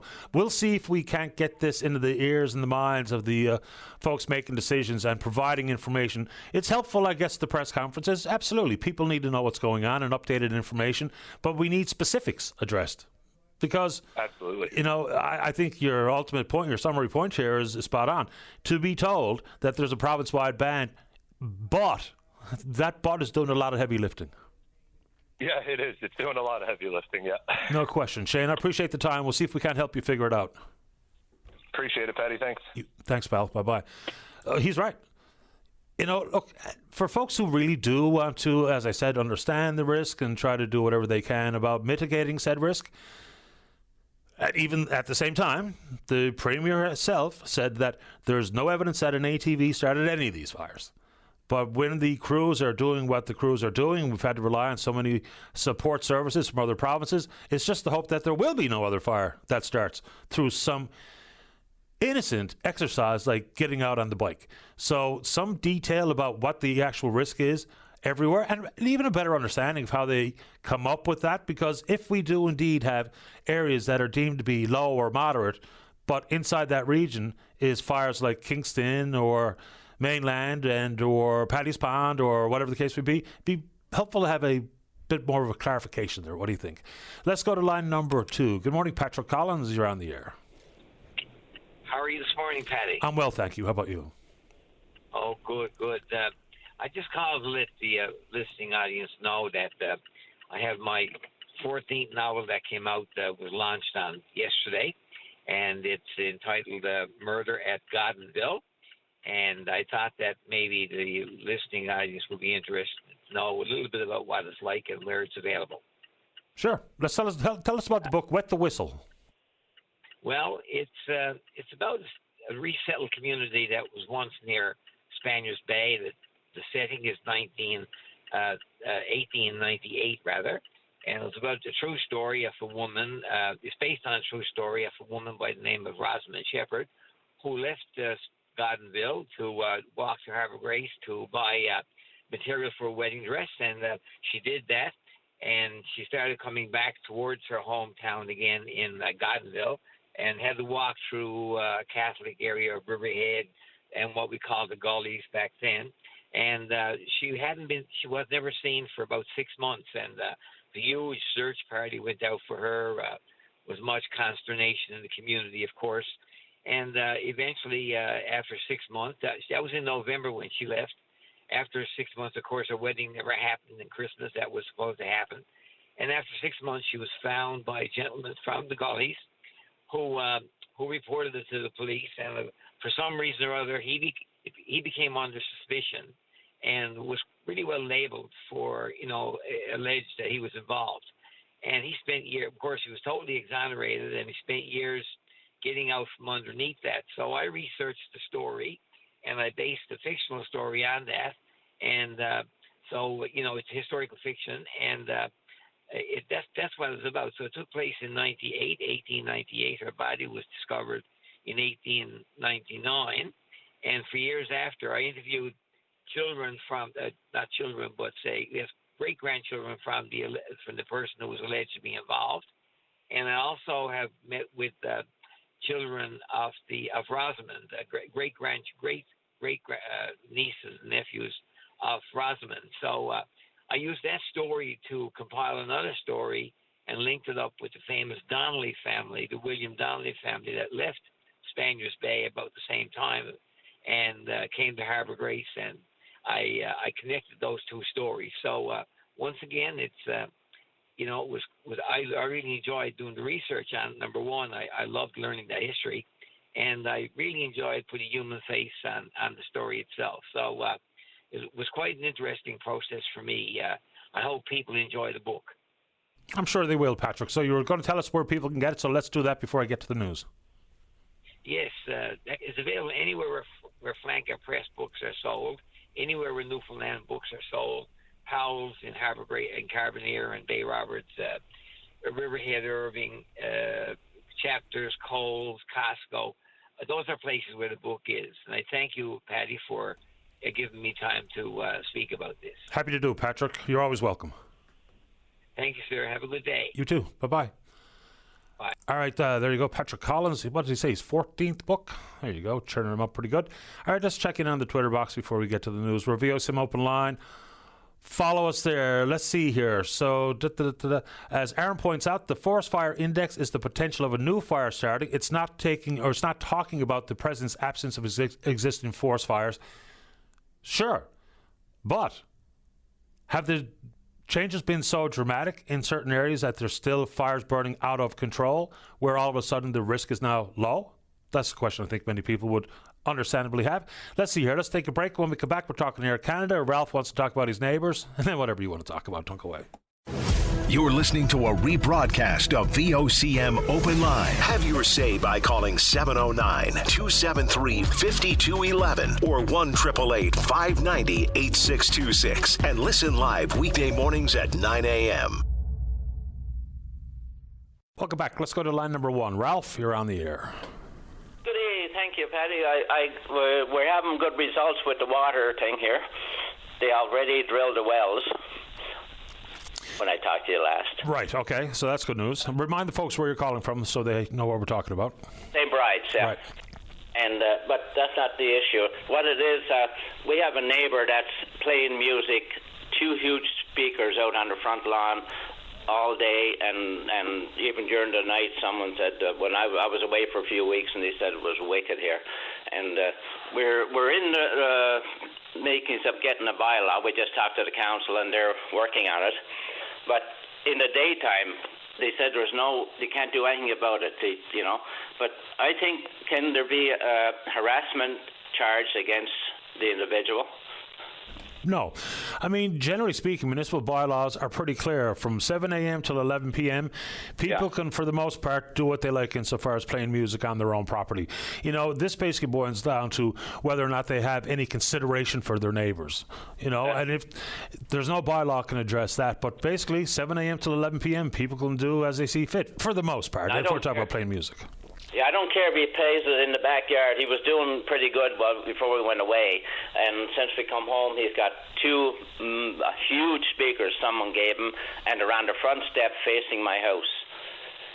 And we can't even open the windows. We're a prisoner in our own home. We have to keep our windows closed so we can't hear each other talking at the table. That's how bad it is. And so when you speak to your neighbour, what does that person say? They have, and there's a friend of ours who's already decided to go around and take up a petition, and we don't know if it can help anything to have them kicked out of St. Bride's. That's what they're working on. Yeah, sometimes, as they say, and sometimes this is pretty accurate, the best neighbour is often a tall fence. Yeah, but I don't mind if he plays, and if he just turn it down to his own. But they had a mass in our graveyard there a while back, and they had to phone him to turn his music down because the priest couldn't hear the priest. That's how bad it was, and that's about a couple of thousand feet away from me. Yeah, I mean, imagine what I hear. I'm right across from him. Yeah, and you know, I like the guy. I'm after helping him. I'm after trying everything. I went over. I'm after working with him. I fixed his water for him and everything, and he's still.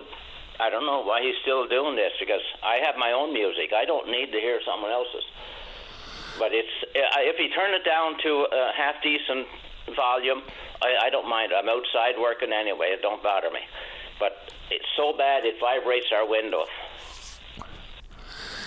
Yeah, so just simple, inconsiderate neighbour. It's really unfortunate, especially you just said that you've helped him out in the past. I have went over his water. He had no water in his sink and that, and I went over and I brought over the stuff, cut the pipes, fixed them, brought the air compressor over and blew all the mud out of them and cleaned them up so he could have water in his sink upstairs. Yeah, you think that would be enough to get some consideration? I'll use that word again. When you've been neighbourly, sounds like he's not reciprocating. And anything they need, like his son comes over, I'm after fixing his buggy, I'm after fixing his bike with him and doing all this stuff. You know, anything they need, I help him with. Like, I don't know what else to do. Like I figure he'd, you know, we were raised together, we grew up together, we hung around together, but I don't know why he's torturing me with that friggin' music. So I suppose that's probably the last bit of help you might be giving this neighbour. Yeah. And why the front yard? It's a strange place to want to blast your music anyway. Most people retreat to the backyard when they want to do something like that. They hear it when we're in church Saturday evenings. We're in church. We can hear the music in church while the priest is preaching, and that's about, I say, in the middle of the community. Yeah, so obviously he's listening to music, not listening to this show. But if he was, he is, listens to it. Just try to either turn it down or put the speakers in the backyard, where for the vast majority of people, that's where they like to enjoy a bit of music, out sitting in the yard and not putting the whole street on alert. No, and like people, we're away, and a friend of ours sent us a video of the music. He was driving up the road, and it was just the same if you were sitting in the room with it. It was so loud from his car, and he was driving up the road, and that's how loud it was. Like, yeah, I understand. Sometimes I listen to music a bit loud in my car, but man, like this, it's getting. I don't mind the music. It's a nice music, but it's just too loud. I get it. Well, you have a good day, and hope we can solve this problem, because if not, I'm thinking on selling and moving out of there. Imagine it being so loud you consider selling your house. That's terrible. Yeah. I don't have much of a choice. I'm not going to put up, because I know if it gets too bad, I have a bad temper, and so I don't want to go, too extreme. But I'm telling you, like, when you're laying in bed at 7 o'clock in the morning and two big speakers blasting.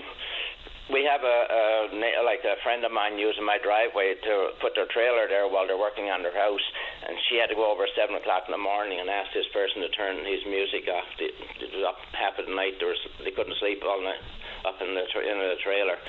And Ralph, you said he's playing nice music. What is nice music? What's he playing? It's Hank Williams and Kitty Wells and Buck Owens and all that stuff. It's not. It's pretty good music. It's just it's too loud. Like you get sick of it after a while. Like every day the same thing. And he has two speakers and he has a CD player that probably holds 5 CDs. And he goes to sleep and lets it go, and it repeats and repeats and repeats like for hours. Yeah, there's only so many times you can hear the Wabash Cannonball. That's it. Like, geez, yes.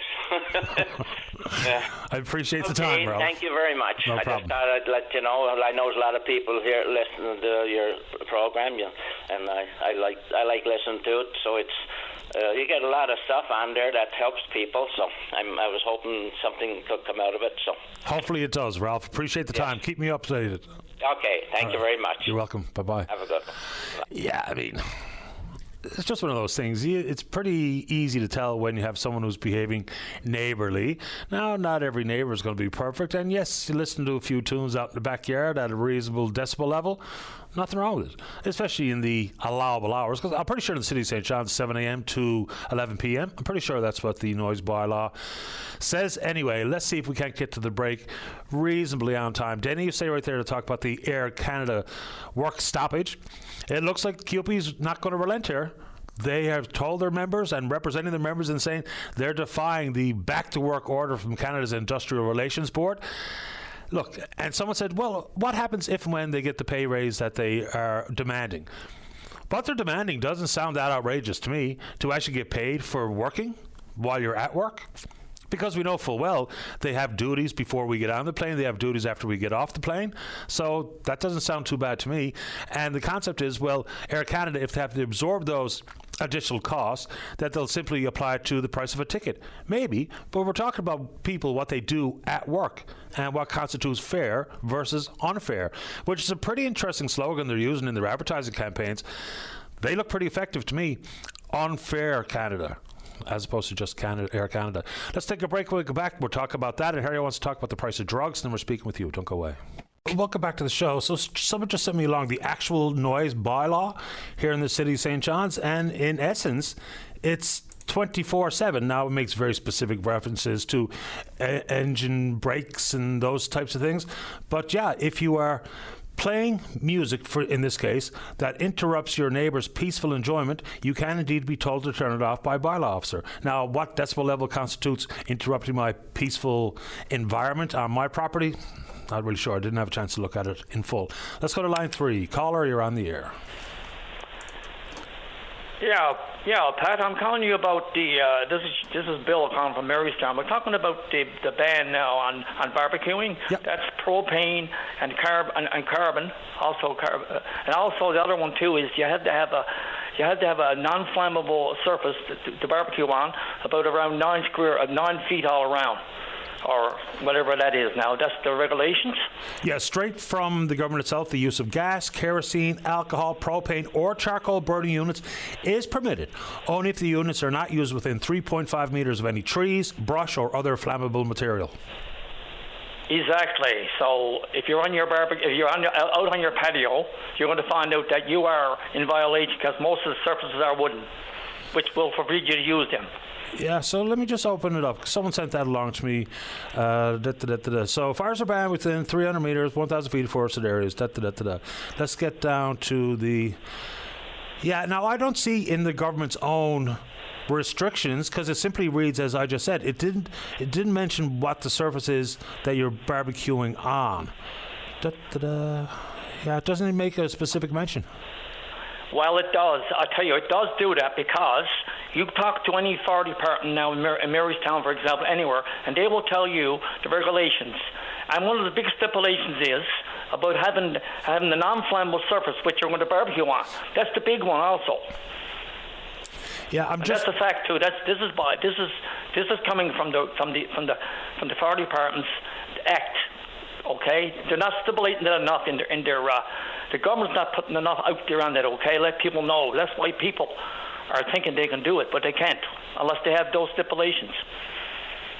Yeah, I mean, you would think that if that was going to be part of a newly implemented restriction or ban, that they would actually make specific mention of it. But I'm looking right at it. And it talks about open fires, and it talks about gas, kerosene, alcohol, propane, charcoal burning units permitted only if the units are used within 3.5 meters of any trees, brush, or other flammable materials. It goes on to say, coals used while barbecuing or as part of any burning unit, like smoker, must be extinguished before being safely discarded, and no mention of surface that I can see. But if you're telling me that came from the fire hall. The flammable materials are your deck you're standing on. That's the flammable material.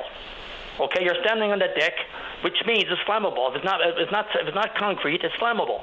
Therefore, it's forbidden. Okay. And I want people to know that now. Okay? They've heard your call. And you have a good day now. You too. Bye. Take care. Bye-bye. Let's keep rolling. Line number 4. Dana, you're on the air. Good morning, Patty. Morning to you. Weather's favorable. It's very nice temperature out there today after all those mid-30s we had last week. Yep. Yeah. I don't mind it. I'm in Deer Lake right now. I'm staying in Deer Lake temporarily. And coincidentally, I was in Ontario, and I didn't know there was a town in Ontario called Deer Lake, right? Okay. So anyway, we were driving through, right? We were just passing through sort of thing around the way.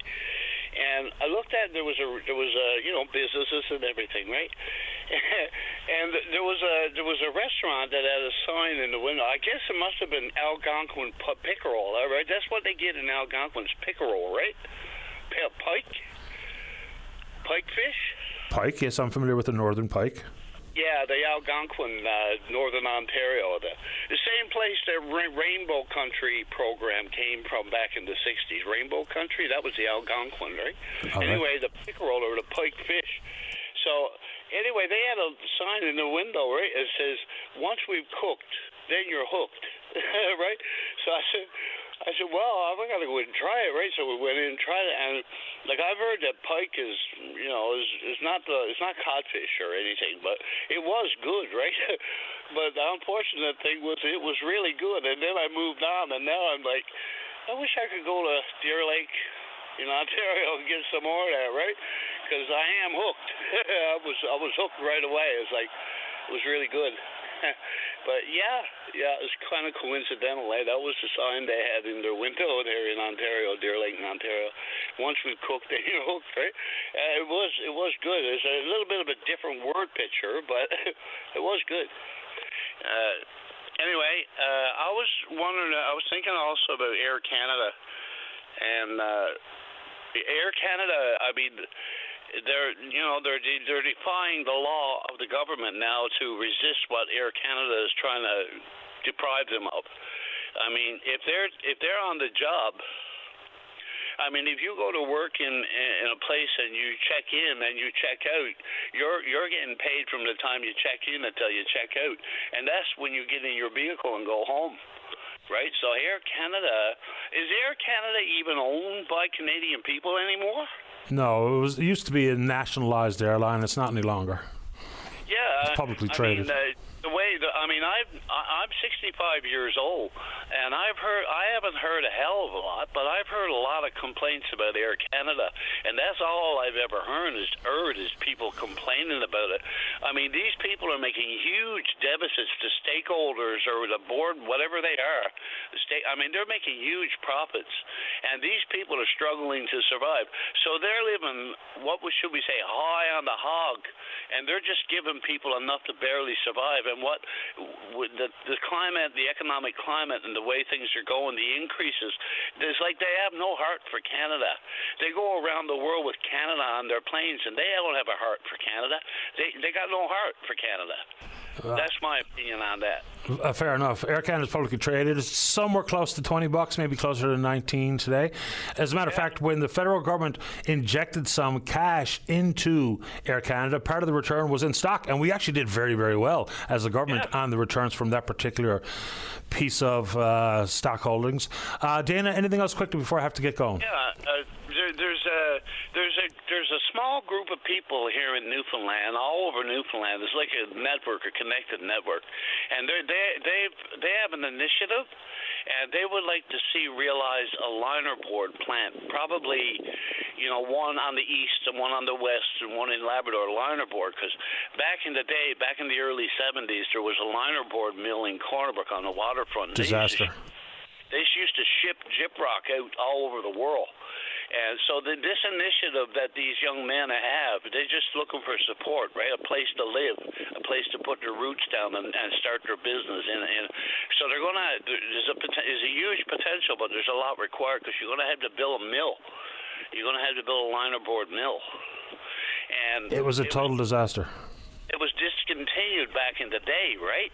The linerboard was shut down, so we're going to get a global patent and collect all the linerboard or gyprock, and we're just going to break it down and put it back together and cover it and recycle everything. We're going to recycle it all. It's going to be done here in Newfoundland if that initiative is realized.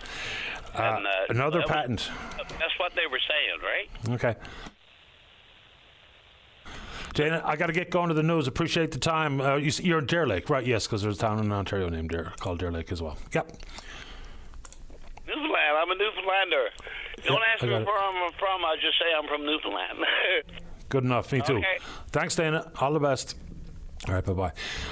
Don't want to short shrift anybody who's in the queue. Mike would like to pick up what Ralph was putting down about bad neighbours. Harry's still there to talk about drug costs. And then we'll get some political perspective on some of the information coming from the provincial government regarding wildfires and some of the moving parts, like compensation for evacuees. At one point, initially we were told $500 per evacuee. That's got changed to $500 per household, which is dramatically different. If people have 4 people in the house, $2,000 compared to $500 is a big difference in coverage coming from the provincial government. So a couple of those things are in the queue. Let's see what's happening on Twitter.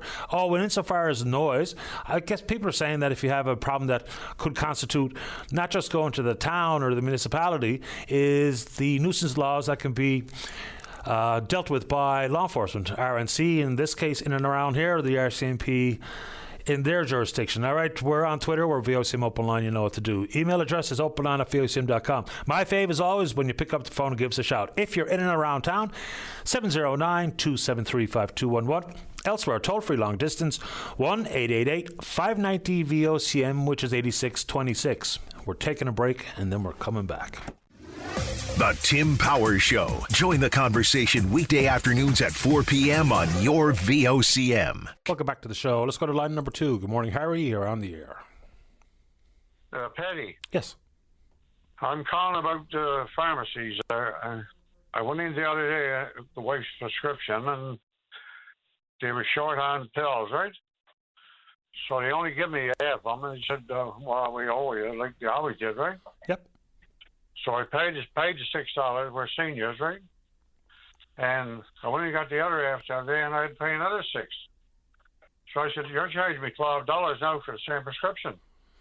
I said, what's going on there? So instead of $6, now we got to pay $12 for, because they charge drugs, and they always say, we owe you some, and you wouldn't pick them up, and you wouldn't have to pay no more, So it's from 6 out of 12. So let's just use round numbers here. So if you had a 2-month supply prescription and got it all the 2-month supply in one dose, it would, in one trip, it would have been just $6 dispensing fee, but now you got to pay it twice because they only could give you half. Is that what we're saying? Yeah. Okay. Exactly. So I'd like to know if anyone can find out what's going on there, you know? Yeah, I mean, I guess all these pharmacies will operate differently because I do know a specific example of when they were short of one particular drug, and this is involving someone in my family, is they were only charged one dispensing fee. Even though they had to go back a month later to get the other half of the prescription, they were only charged the one dispensing fee up front. Yeah, exactly. So now it's 12 instead of 6, same prescription. Yeah, I get it, Harry. So I don't know if you can find out or someone can tell me what's going on or... Yeah, I can go straight to the association. There is an umbrella association representing all the pharmacists, well, most of the pharmacists in the province. I'll get their take on the rules governing dispensing fees, no problem at all. I can make that invitation today.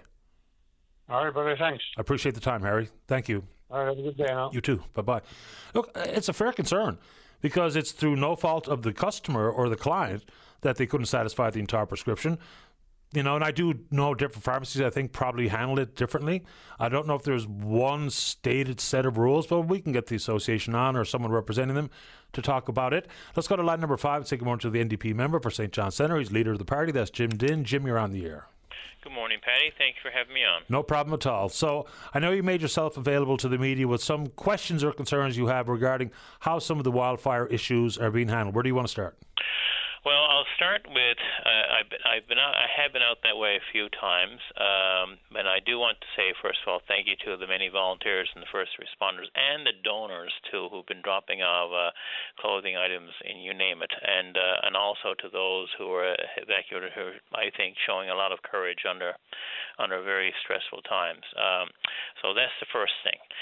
I would say I'm listening to the announcements, and this is not as much as a finding fault, but maybe suggestions as to how we can certainly do things or improve things, especially with people who are under stress. I would start with certainly the $500 and the payment for the Red Cross. If I remember correctly, with Labrador West, it was $1,000 at that time. And I'm thinking here, talking to a few people, friends who are out there, $500, that's for incidentals, that's gone probably in the first week, but we're entering into week 3. So I'm thinking that $1,000 would be a starting point, especially when people are still not certain as to where and when they're going to be getting back home, and they're under tremendous stress. So that was just a suggestion why we wrote that to the Premier, that maybe the starting point should always be around $1,000. What we have done, what the province has done, certainly with the evacuees last year in Labrador West. So that's I think is a fair amount. The other part we've heard from, with regards to firefighters out there, especially volunteers, is to make sure that, and I think I'm hearing that from the Premier, that they will not have to worry about losing pay. That those who are volunteering, those who have other jobs to go to, and they're going to continue fighting the fire because that's where their hearts are. Their hearts are, and they want to protect their community, but they also want to make sure that they're not going to be basically without an income to support themselves and their family. So one of the suggestions that we did write the Premier is to make sure that whoever the employer is, if they're unable to pay the volunteers or the firefighters, to make sure that that's backed up so the firefighters don't have that to worry about. They're under enough stress as it is. And then there are those who've had to take a lot of, annual leave just to, this is not their regular job. There's got to be some way to make sure that they're looked after as well, because this is beyond the scope, I would say, of just about every volunteer firefighter. What's happened here in the going on 3 weeks now. So those are just some of the suggestions that would ease some of the uncertainty. The other one, and I heard the Premier address it today, certainly with regards to a lot of people that have spoken to me, they are really you can hear the anxiety, the concern, and the worry about if if their houses are standing, and I guess they're trying to figure out if they need to start the insurance process, if they need to, I guess what the future will bring. That's the other aspect, and as to maybe in future we need to consider, I guess, the information sharing process, because this is unprecedented. Let's call it for us here on the northeast Avalon anyway. Sure. Insofar as compensation for the volunteer firefighters, is it manageable or reasonable to have it assessed case by case, with how much annual leave someone took or how many days off they took or whatever the case may be, versus a one-size-fits-all, even though everybody's circumstances are different?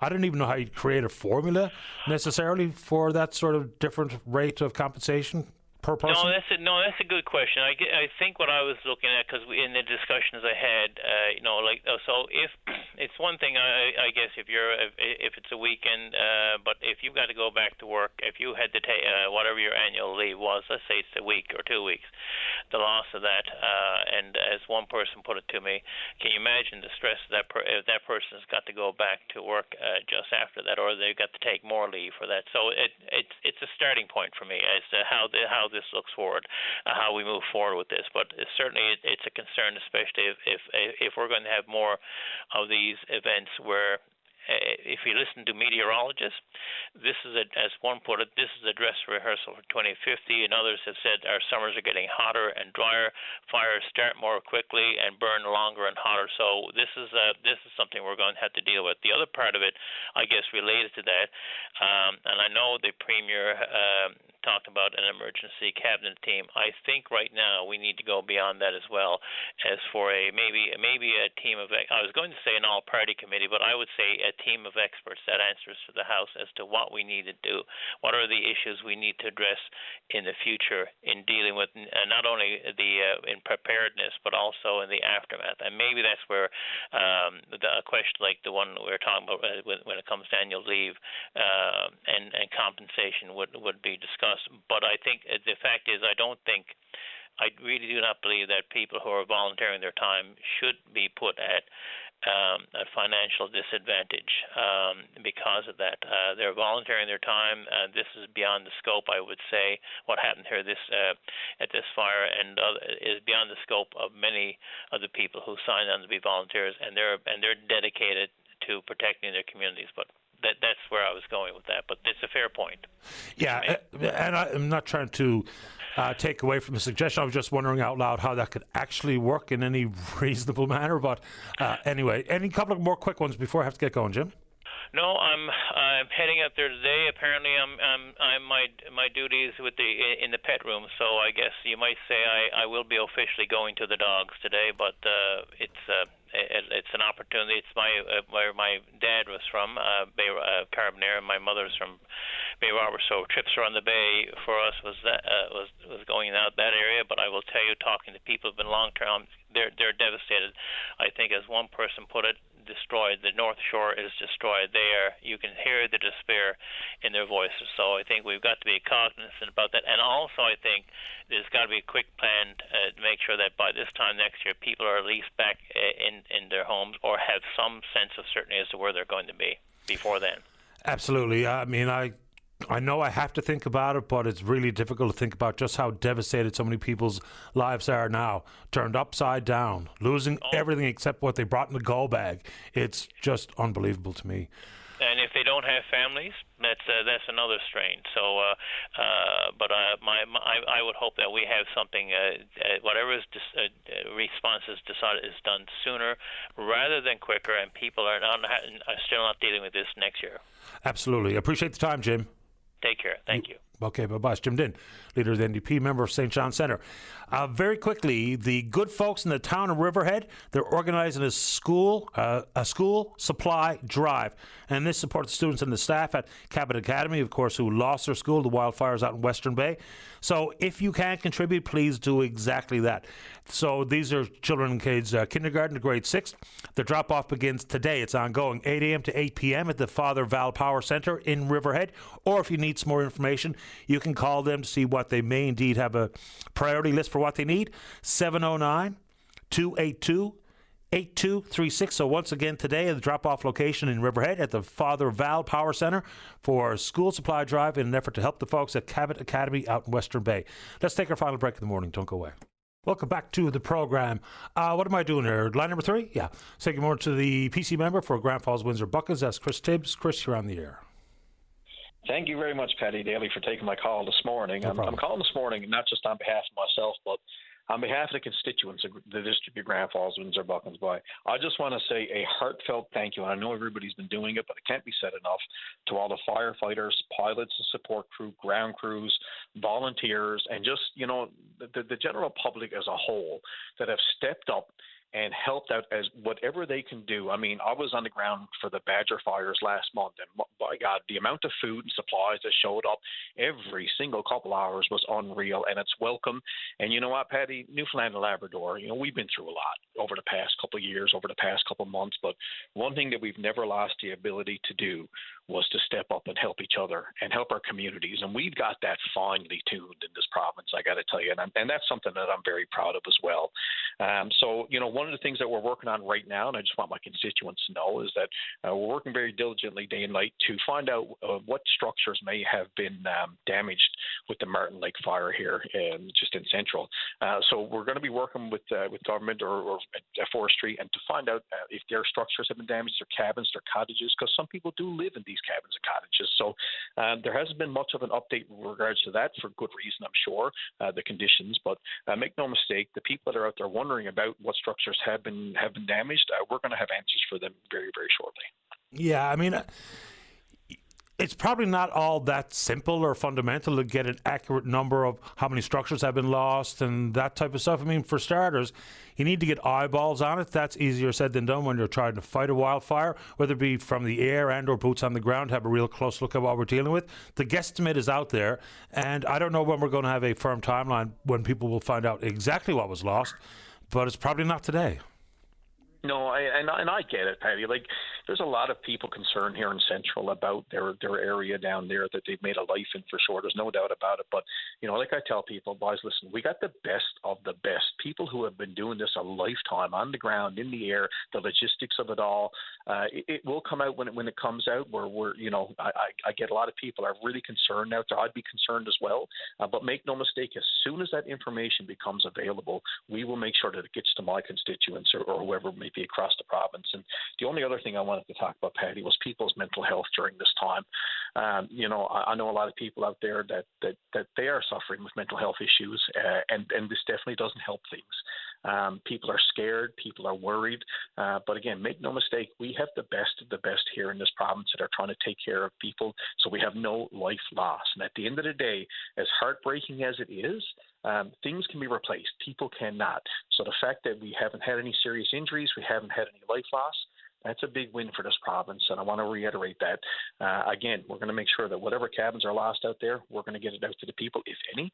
And I just want to tell people, you know what, rely. If you know a neighbor, if you know a friend that could use a talk or a chat or a phone call, don't be afraid to give them a call.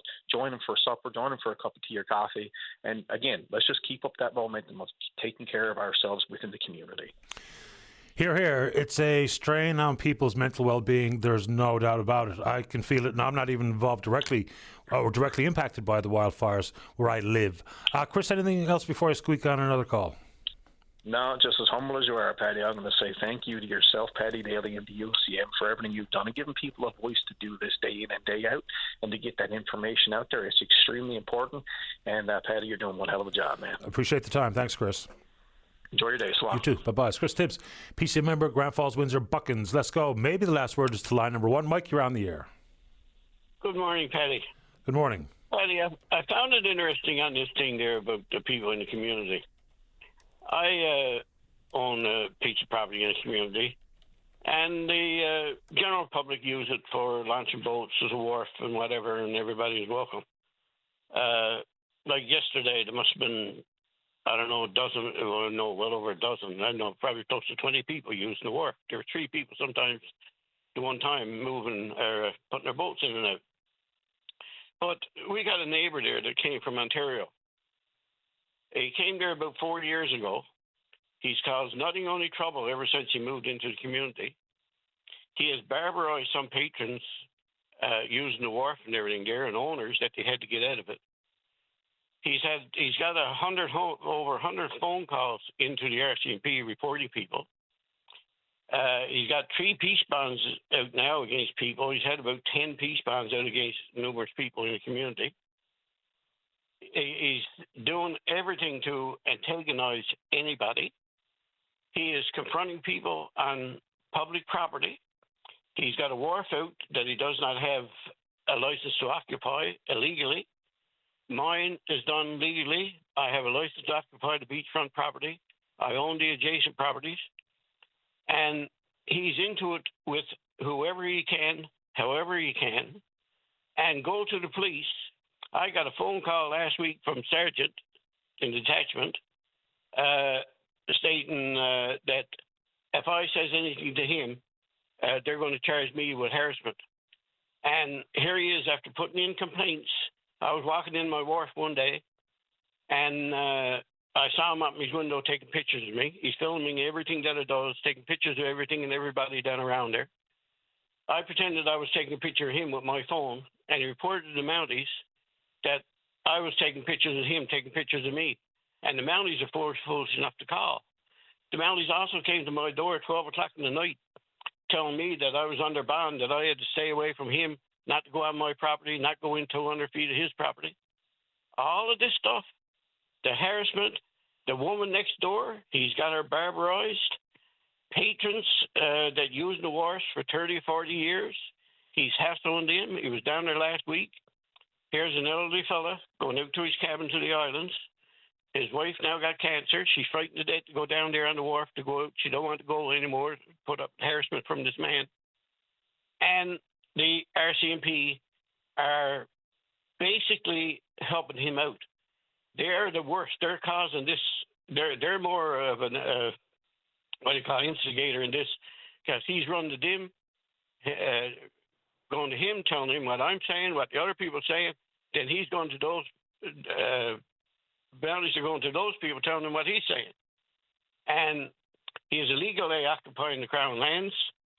He don't have any rights to the waterfront property. And it's just totally and utterly ridiculous. I got reported for out on the water drinking, lies, false reports.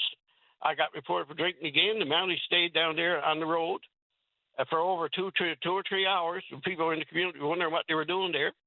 When I hauled off, came in from out boat late at night, cleaned up fish in there, left my property 11 o'clock at night. When I hauled it on the road, the Mounties came after me. And then I got reported the next week for, fishery violations that weren't true. He's doing all of this stuff. And there's basically nothing we can do. And I've been down there on my property, smelled dope in the summertime coming out through his windows, and also next door, the smell of dope coming out from his windows. He plays music loud, sometimes, not to the degree the other ones were saying. But it's just totally ridiculous, and the RCMP they're the worst. They should have stopped this 4 years ago. Okay, I kind of lost track of time, Mike, but we're right up on 12 o'clock now, so I apologize for that, but we can pick this up another time, and I appreciate yours this morning.